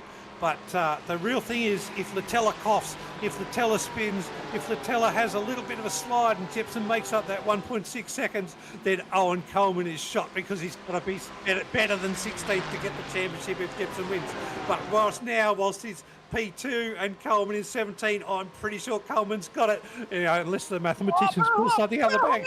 Give it to him, Jess. Went for the side of the road switch. He gets it to the inside. Does he pull it up? He doesn't want to make contact with Jepson. Can Jepson get the drive off the final corner? Alfonso Latella's set sail into the sunset. He's going to win this thing, but it's still on for P2 to the final corner of the season. Adam Burhop, can he park it to the inside? No, he can't. Ladies and gents, it's done. Alfonso Latella will look back on this day and say, hey, it's been a long, long time. I've had nothing but bad luck stories. He was backwards on lap 1. Now he writes his name into the Premier Endurance Racing League history books. Jimmy Milton. Jimmy Milton's out of fuel. No! The walnut has cracked at the last. You can't ride it. You cannot ride it. He's not over the line. The start-finish line's not down to the next straight. He's not done. No, it is. Start-finish line's at the top, mate. Yeah. Start-finish line is at the top out of the corner. He's made it past. He has been classified. Jimmy Middleton has been classified B17 out of fuel. And he was leading the Challenger class. He was going to take his first ever Challenger class win. But Pete Baxter called it. And Jimmy Middleton, oh my God, I give him the commentator's curse, and he ran out of fuel with half a corner to go. What? No. What? And Jacob Hughes didn't make the line either. And this will be his teammate, Dan Magri's going to come make sure he crosses the start-finish line. And that puts Coleman in 15th, so I'm pretty sure Jepson is second, Coleman in 15th.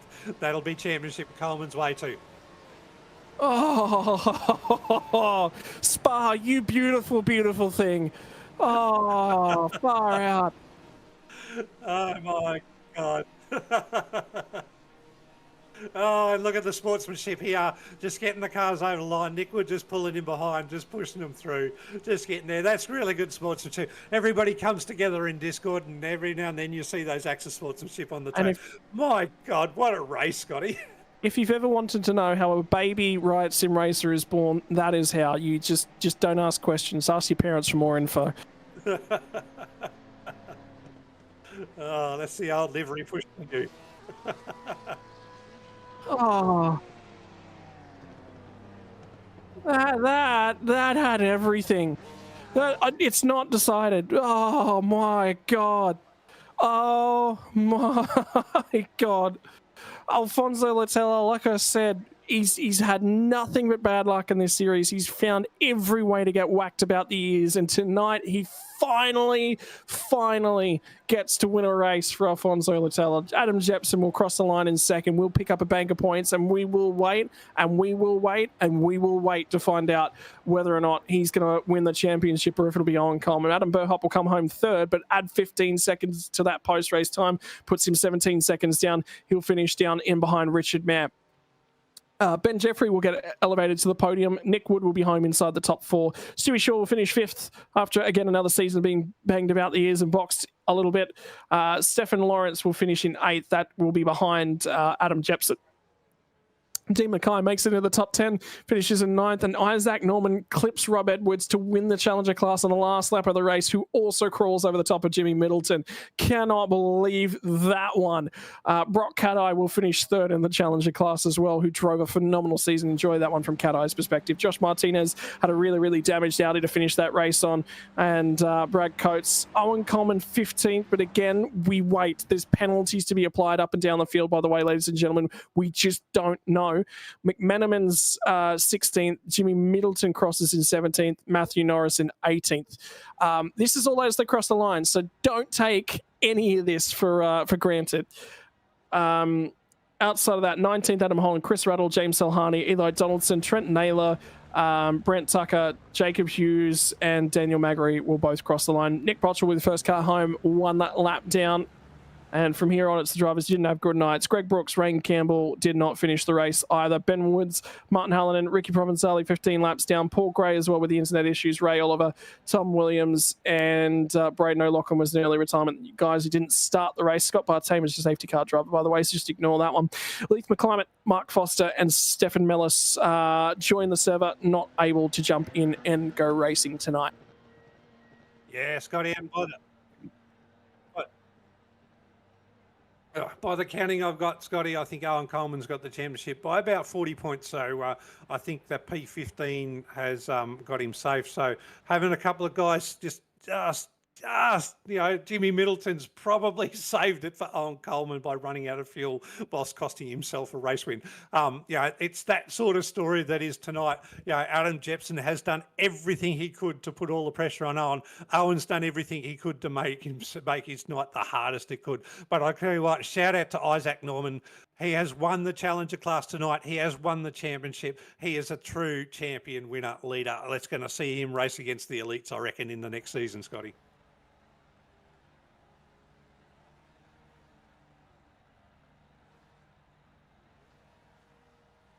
Have we lost Scotty? Did he die? Did he? I forgot to press the push to talk. Please tell me, Pete Baxter, that the paramedics are on their way to your place because they're on the way to mine. I had 7 heart attacks. You might have only had 1, but... Oh, my God. I just don't know where to look. Where? What a race. What a race. Doesn't PL just put it on? I mean, you're just thinking 2 hours around Spa, a couple of GT3 cars. How hard can it be? Field spreads out. But I'll tell you what. These guys put on one hell of a show, and if anywhere like real racing was like that, you'd just be like all over the place. You'd be clambering at the bit to be at every race, wouldn't you?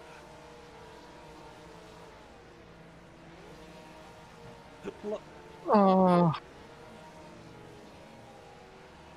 I don't know. Who do we interview? Because who we don't even know the results. All that we know is Latella won the race, Adam Jepson finished second, and Benn Jefferey will finish third after penalties are applied. No, I'm going to call it, mate. I will call it. It has to be provisional, I guess, without the penalties being looked at and run through at the end. But I think right now, Coleman's got the championship. But if he does end up with a penalty of even 5 seconds, might give him a penalty, they'll drop him out of the championship. So... Well, that'll drop him. If it's 5 seconds, it'll drop him to 17th, which will be behind Jimmy. Jimmy will want to see a penalty because Jimmy can then claim for the rest of his time. He did beat Owen Coleman. So hard to call. So the iRacing service. So apologies for what's going on the screen there. iRacing service just closed up, so the race is actually just finished. Is effectively what's gone on there. So. Oh, okay. Let's find what happened to my voice because it's somewhere. What's going on down at turn 1? I think they're all having a seizure with their headlights is what's going on. Oh, my word. Well, there's a lot to sort of discuss and chat about with this one. We might go and have a quick chat to Isaac Norman because I just noticed he's up in the general chat. I'll drag him down, so just give me 2 seconds.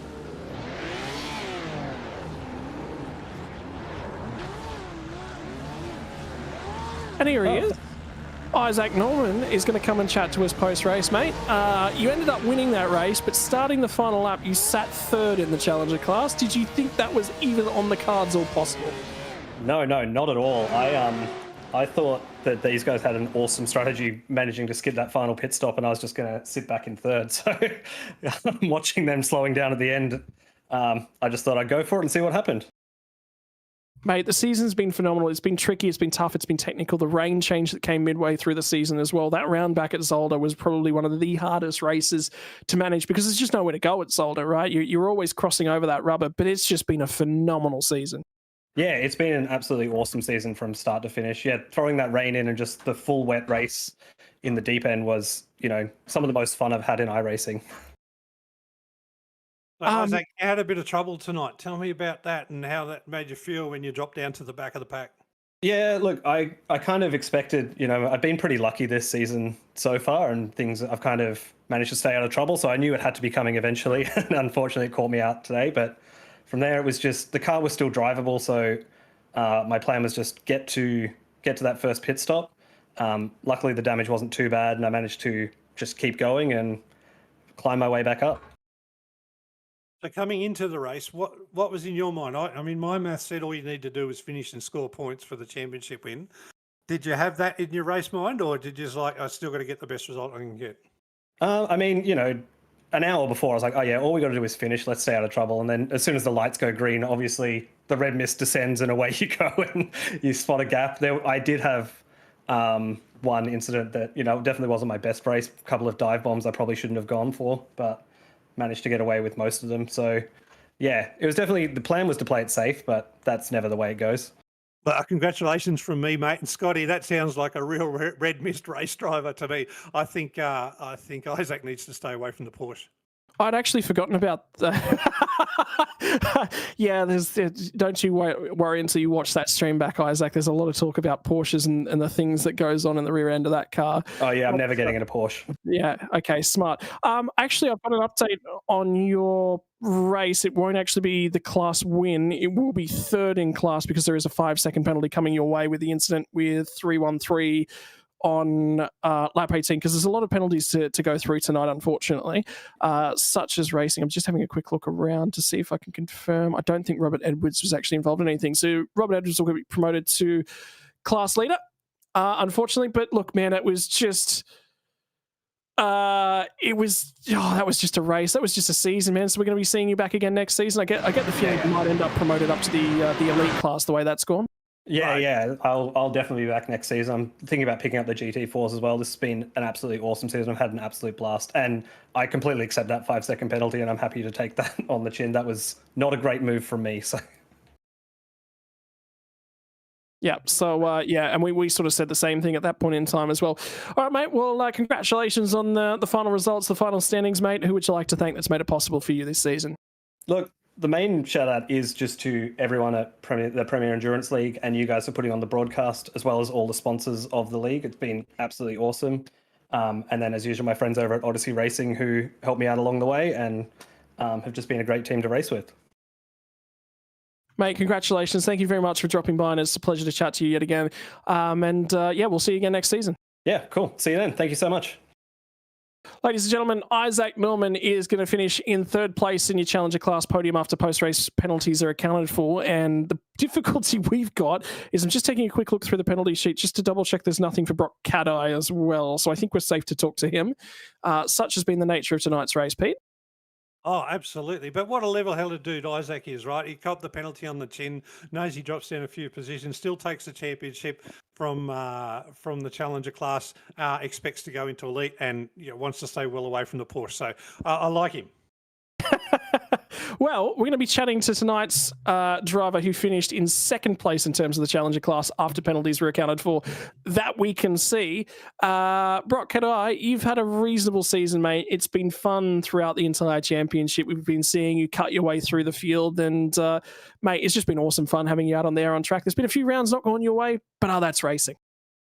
Hey guys, yeah, thanks for bringing me in. It's wow, this series is freaking awesome. Like just to reiterate what I think everyone else has said, Premier Endurance League. I wasn't iRacing about 6 months ago, and Premier Endurance League has helped me find my love for this sim again. So no, look, as you said, last round was a doozy. I had a power outage. I didn't ask for a tow. I got a back a grid penalty this round, and was really happy to just try and carve my way through and get the best result possible. Huge congratulations to Isaac. I think he might clinch the championship, and he has just been the man to beat all season. So, no, real good fun. I've had a lot of fun out there. The Porsche, contrary to Isaac's beliefs, I've loved driving, despite the rear end being a little how you going. But no, yeah, really, really enjoyed it. Pete, do you want to make any comments on that? Porsche is a beautiful thing, mate. You soften the rear springs up, a little bit of lift as you come into those corners, and the back end is as settled as things. You just got to know how to drive it, and the Porsche won't do the things that JP says it does. Now, if you're going to be an average JP broadcasting type driver, you'll get the Porsche doing Porsche things. But as you fight there in the Challenger class, just learn a little bit about the skills. She's a fast car, and she's beautiful to drive because it's just a lovely go-kart. I couldn't have said it better myself, Pete. Absolutely, yeah. As you said, it's a fine art, and I'm not going to lie to you, I get it wrong quite a lot of the time, but every so often I get it right, and that's when it feels like beauty. Mate, talk us through the race, particularly like you said, you had that rear grid penalty here tonight. But sometimes those races are the more fun ones because you've got to think on your feet. You've got to be a little bit more agile in terms of what you can do with the strategy and what's going on around you on track as well. Yeah, you're absolutely right, Scott. I love the challenge. I didn't expect anything from tonight. I came in just going, let's give it a crack and see where we end up. Tried to do some fuel saving in there to help the pit stops. I had a timely safety car which lined up to kind of get me back in the right cycle as everyone else there, but it was really fun. Great battles. Everyone was really respectful as well, and to end up where I was not expected at the end of, like, when I started the race tonight. I did not expect to end up where I was, second in class, but yeah, really fun. Everyone's, as I said, everyone's so respectful, and it's just no one wants anybody to go off and have an incident. We all want to have good, fun, safe racing and enjoy our 2 hours out on track, and that's exactly what I found out there. Not going to lie, it was crazy. Where I was, it was good fun. Obviously, further up the field, it was a bit crazy with the safety cars, and there was a lot going on for race control. Good luck, guys, there. But yeah, no, great last round, and as you said, a different challenge, but yeah, very good one. Mate, it's been a phenomenal season, and like you said, a different kind of challenge, but a challenge that you take on both ways, mate. Who makes it possible for you and the boys that are around you? Yeah, look, I'd like to say a huge thank you to TriStar Racing and Brant Tucker, who owns and runs the team there. You know, those boys, they've given me a lot of support to get back going again. As I said, being out of iRacing 6 months ago, I'm right back into it now. Big thank you to Venture IP, our main sponsor. And I'd just like to thank, you guys, Premier Endurance League. As I said, this league really reignited a passion in me and what I do and how I race. And I'd like to thank you guys for being here, and I'm really excited to be back next season. Mate, thank you very much for jumping on board and having a chat to us here tonight, and we'll see you again next season. See you next season, boys. From there, I think we've got to do some digging because now we've got to try and find out who's finished where up and down the field. What we can say is that your podium on track will be Alfonso Latella from Adam Jepson from Benn Jefferey. And I believe we found Alfonso Latella to chat to finally. Mate, have the celebrations kicked off in style as of yet? Because, boy, this series has been tough on you as a driver. Yeah, definitely. I haven't had the best season at all. Even in GT4, but yeah, hasn't played out for me until tonight, man. I got so lucky. Lucky. I mean, you made a call with the safety car that got you out the front. But yeah, you have had a tough season. You know, if I think through the season and every time we've called it, we've seen Alfonso Latella around about the sort of P10 mark, plus or minus a few positions. But to see you up around the front, and not only that, you were pulling away from Adam until the last lap, and he sort of got about a half second on that last lap for you. Were you confident you had the speed on Adam and both Adams, Jepson and Burholt, because they've been fast the whole series? Yeah, I was looking in my mirrors the whole time, and yeah, they have been super, super fast. But I was watching my fuel numbers every lap, like all the time, and I knew I had enough fuel, so I just gave it the bickies, man. And I was pulling away, so I was like, okay, I must have this, so I just kept going, you know. But I think, and this is the first race, I think, where I've had genuine pace other than Aragon. But I spun myself out and I just had a horrible race for that Aragon race too. So first track, I've had a lot of confidence. So. No, well, absolutely. I mean, a really good race to pull off a win, strategy win, in front of what is essentially a very tough crowd to race against. Some of these boys are really fast. Not only that, what you've done is actually you've upset the championship by being out the front. So, with the protagonists in the championship, that made our night hell in terms of being able to pick it with you be there and putting Adam Jepson into P2. So thanks very much for that. But mate, congratulations and well done for the win. It was really good to see a new name up the front for a change. Yeah, thanks, man. And I can't take all the credit either because I had my team in my ear the whole time, and they were telling me I was like, "No, guys, I got to pit," and they're like, "No, don't pit. Do not pit. Do not pit. You will save the fuel." I was like, "All right." So I backed their decision, and that was it, man. It got me to the front. And I had enough fuel, so yeah, I can only I owe them this win really. So thank you very much, guys. Yeah, good on you. Make sure you let them know that because every race winner, hey Scotty, needs a very calm and intellectual voice just in the background, spotting for them and helping to make decisions to get what them he's to the trying end. So to claim. Ponzi, bloody well done, and go and pat your spotter on the back.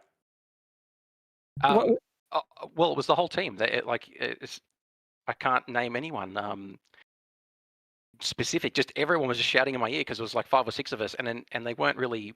They don't spot, but it was just on major calls. Like you can just ask, and they have your back. So that's the thing. Like I remember Leith specifically is like, nope, do not pit, and I can't remember who else was talking, but everyone was on the same wavelength. So yeah, I just went for it. Good on you, mate. Well done, Scotty. Yeah, mate. Congratulations, and yeah, thank you very much for taking part. And that one will be written into the history books, and you'll celebrate that one. I'm sure it's a great way to cap off a season, mate. Congratulations. Thank you very much. Yeah, thank you so much. I just want to say thanks to everybody, to you guys for putting on a great call every week. To all the boys at Track 6, all of our sponsors, Kibby, Bunnies Builds, Shaw, X4, especially GTG, Subspeed, Print Racer, John Scott Motors, and to Jimmy and Rick for putting the whole thing on, man, and also just for their support and for all the guys' support too, the little bit of coaching and stuff like that everywhere. So yeah, thanks. Thank you very much to everybody. Thank you. Thank you very much for your time, mate, and we'll let you get back out there and enjoy the celebrations with your buddies. Thank you very much for your time, Alfonso. Thank you. You have a good one. Well, I've got somebody away doing some numbers and asking Race Control what went on. I can confirm Owen Coleman will not be receiving a penalty for that incident that's happened on lap 39. There is no further action for that one. So it's time to chat to who we believe is going to be the championship winner. But Owen, my word, we said it in comms. When that restart went off, all he's got to do is bring this car home. Racing does not matter. And was that a brain fade? Was that red mist? What went on? Nah, I just braked just a smidge too late. And yeah, unfortunately caught Mr. Mir. So yeah, but after it happened, I was just like, why did I do that? Why?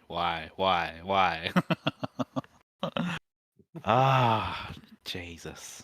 2 hours worth of racing can sometimes make the brain fade a little bit, particularly with the third safety car of the night. The strategy seed and soared all night long. Every single time we had a safety car, it just added another dimension to the race. Take us through that restart because, well, you've been sitting inside the top 3 the bulk of the night, just having a really, really quiet race, which is what you needed. Then you find yourself 8th. Was there ever any moment that you said yourself under that caution, okay, we're all good here. We actually don't need to do too much? Yeah, that's pretty much how I went into the race. I'm just like, as long as I can finish there or thereabouts, I'll be happy. And then, yeah, just ended up going a smidge too deep to try to get past Mayor, and yeah, just ended up collecting him and watched all the cars drive past. Yeah, I don't know. Somehow I managed to mute myself in Discord because I was trying to get hold of Jimmy to find out if I was in like a good enough position or if I needed to try to make up more places. But yeah, he couldn't hear me at all. So it was a bit of a stressful last lap. And then the cool down lap, I was just like, well, I don't know if I can do burnouts or not because it'd be a bit pointless if I had lost it in the last race.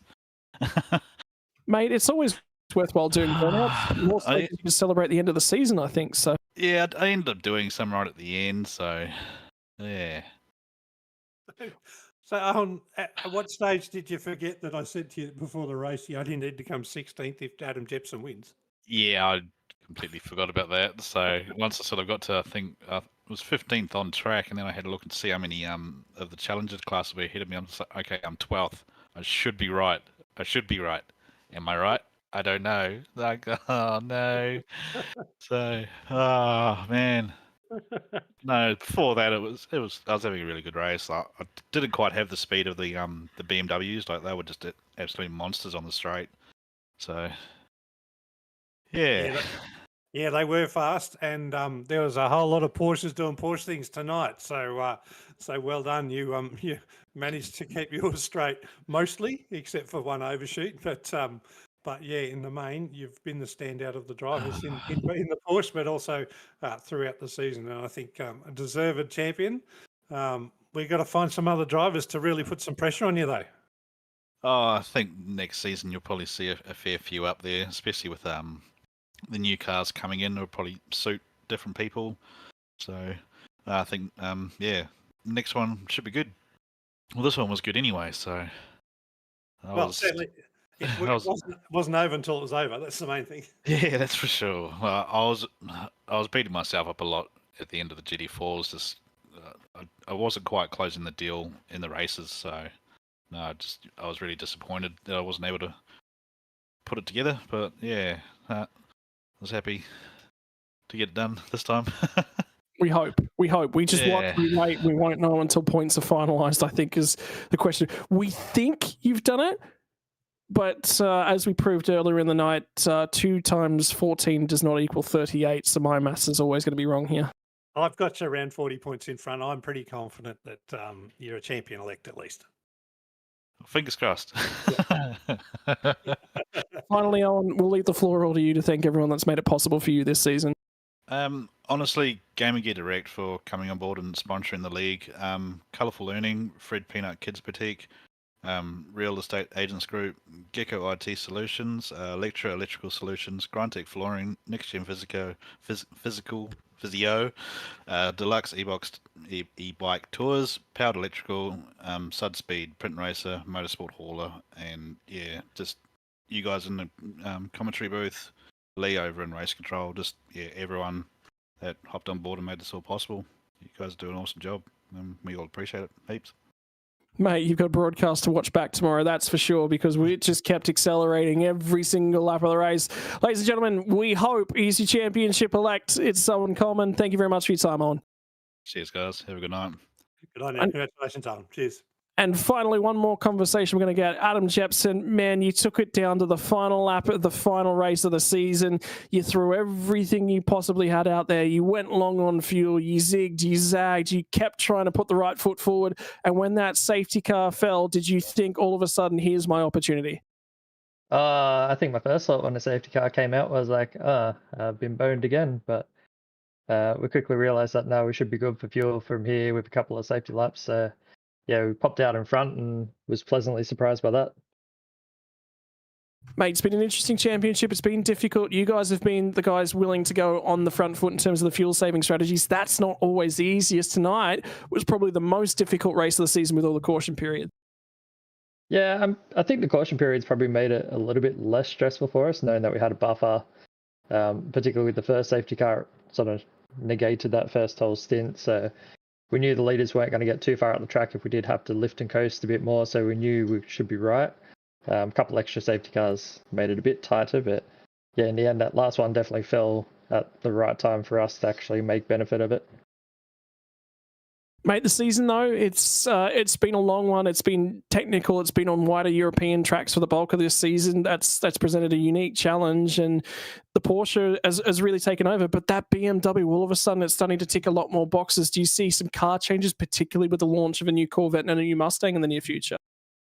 I definitely see the Corvette and Mustang featuring pretty heavily. I know everyone likes that V8 grunty sound through the headphones, so I think there'll be a few people switch over, but all depends on the tracks as well. Like this season, the Spa was probably the one that the BMers were going to stand out, but the first few were all sort of tight technical tracks, which the Porsche excels at. So I think that's why you saw the majority of the top of the pack in the Porsches playing the game of numbers. From the racing's perspective, particularly late on in the season, it's been very, very clean and around where you guys are running. Fuel saving in a pack's not the easiest. A lot of guys been giving you a lot of space throughout the season as well. Yeah, I think our speed, we've worked a lot on actually fuel saving, but keeping speed in sort of that sweet spot where the very quick guys would just be in front of us and the probably next guys coming back will be just behind us. So the last couple of races, we kind of nutted it out pretty close, but I mean, most of the tracks are pretty tight. You couldn't pass on anyway without a full send, so that really sort of triggered the let's get this fuel saving stuff down pat and see if we can make it work. Adam, I'm looking at your results through the season. I see you're P3 round 1 at Aragon P10, and again at Zolder P10, and then a P2. Owen Coleman's won most of those races with P1s and 2s, but I think you've proven to the whole field that with a couple of really good podium finishes and then P10s, you're in there for the championship. So it goes to show you don't actually have to win everything. I mean, it helps in it definitely helps. But you don't have to win everything to be there in for a hunt. And in some of these circumstances, anything can happen. So clean up a few of those sort of P10s and turn them into P5s, and we could have had a different championship leader. Yeah, definitely. No more rain races. That was my biggest downfall this year. That and a stray tyre bundle. Without those, it probably would have been a couple of good results for those 2 races too. You're starting to sound like Jake Hughes and Jimmy Miller. I have the excuses. No, look, hey, congratulations on P2. Congratulations on P2 in the championship, as I've got you. And, awesome to be able to call you and let us know who makes it happen for you. It's all the boys back at the Blue Bow Racing team. We fly solo, we do it ourselves, and we have a lot of fun. So thanks to the boys. Mate, congratulations on a season well run. We get the feeling you'll finish second place. We don't know what the final margin will be, but that's where it looks like at the moment. So thank you very much and congratulations.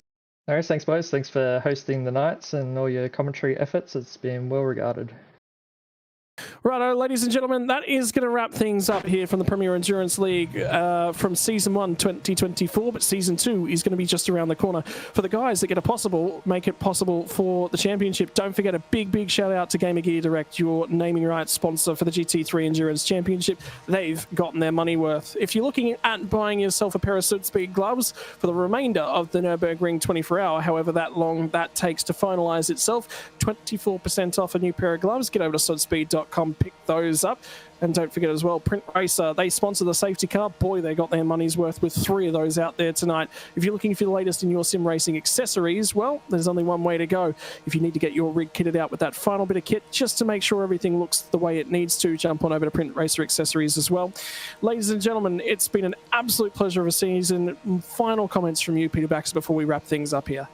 Oh my God, can we have more calm races next season? I think, it's been an absolute pleasure. Scotty, I'd love calling things with you. You're an absolute gem of a commentator and a brilliant person to work with. So thanks for coming here every Sunday night and enjoying my dulcet tones and the random things that I can continue to pop up with. Hopefully we'll get rid of the whinge and pom, those things in the background. Right, hold on. They now can hear me. It's been a whole lot of fun. Let's calculate. I don't know you, Scotty. I know your maths is bad because we've worked that one out earlier. I calculated $90 to charity, Pete Baxter.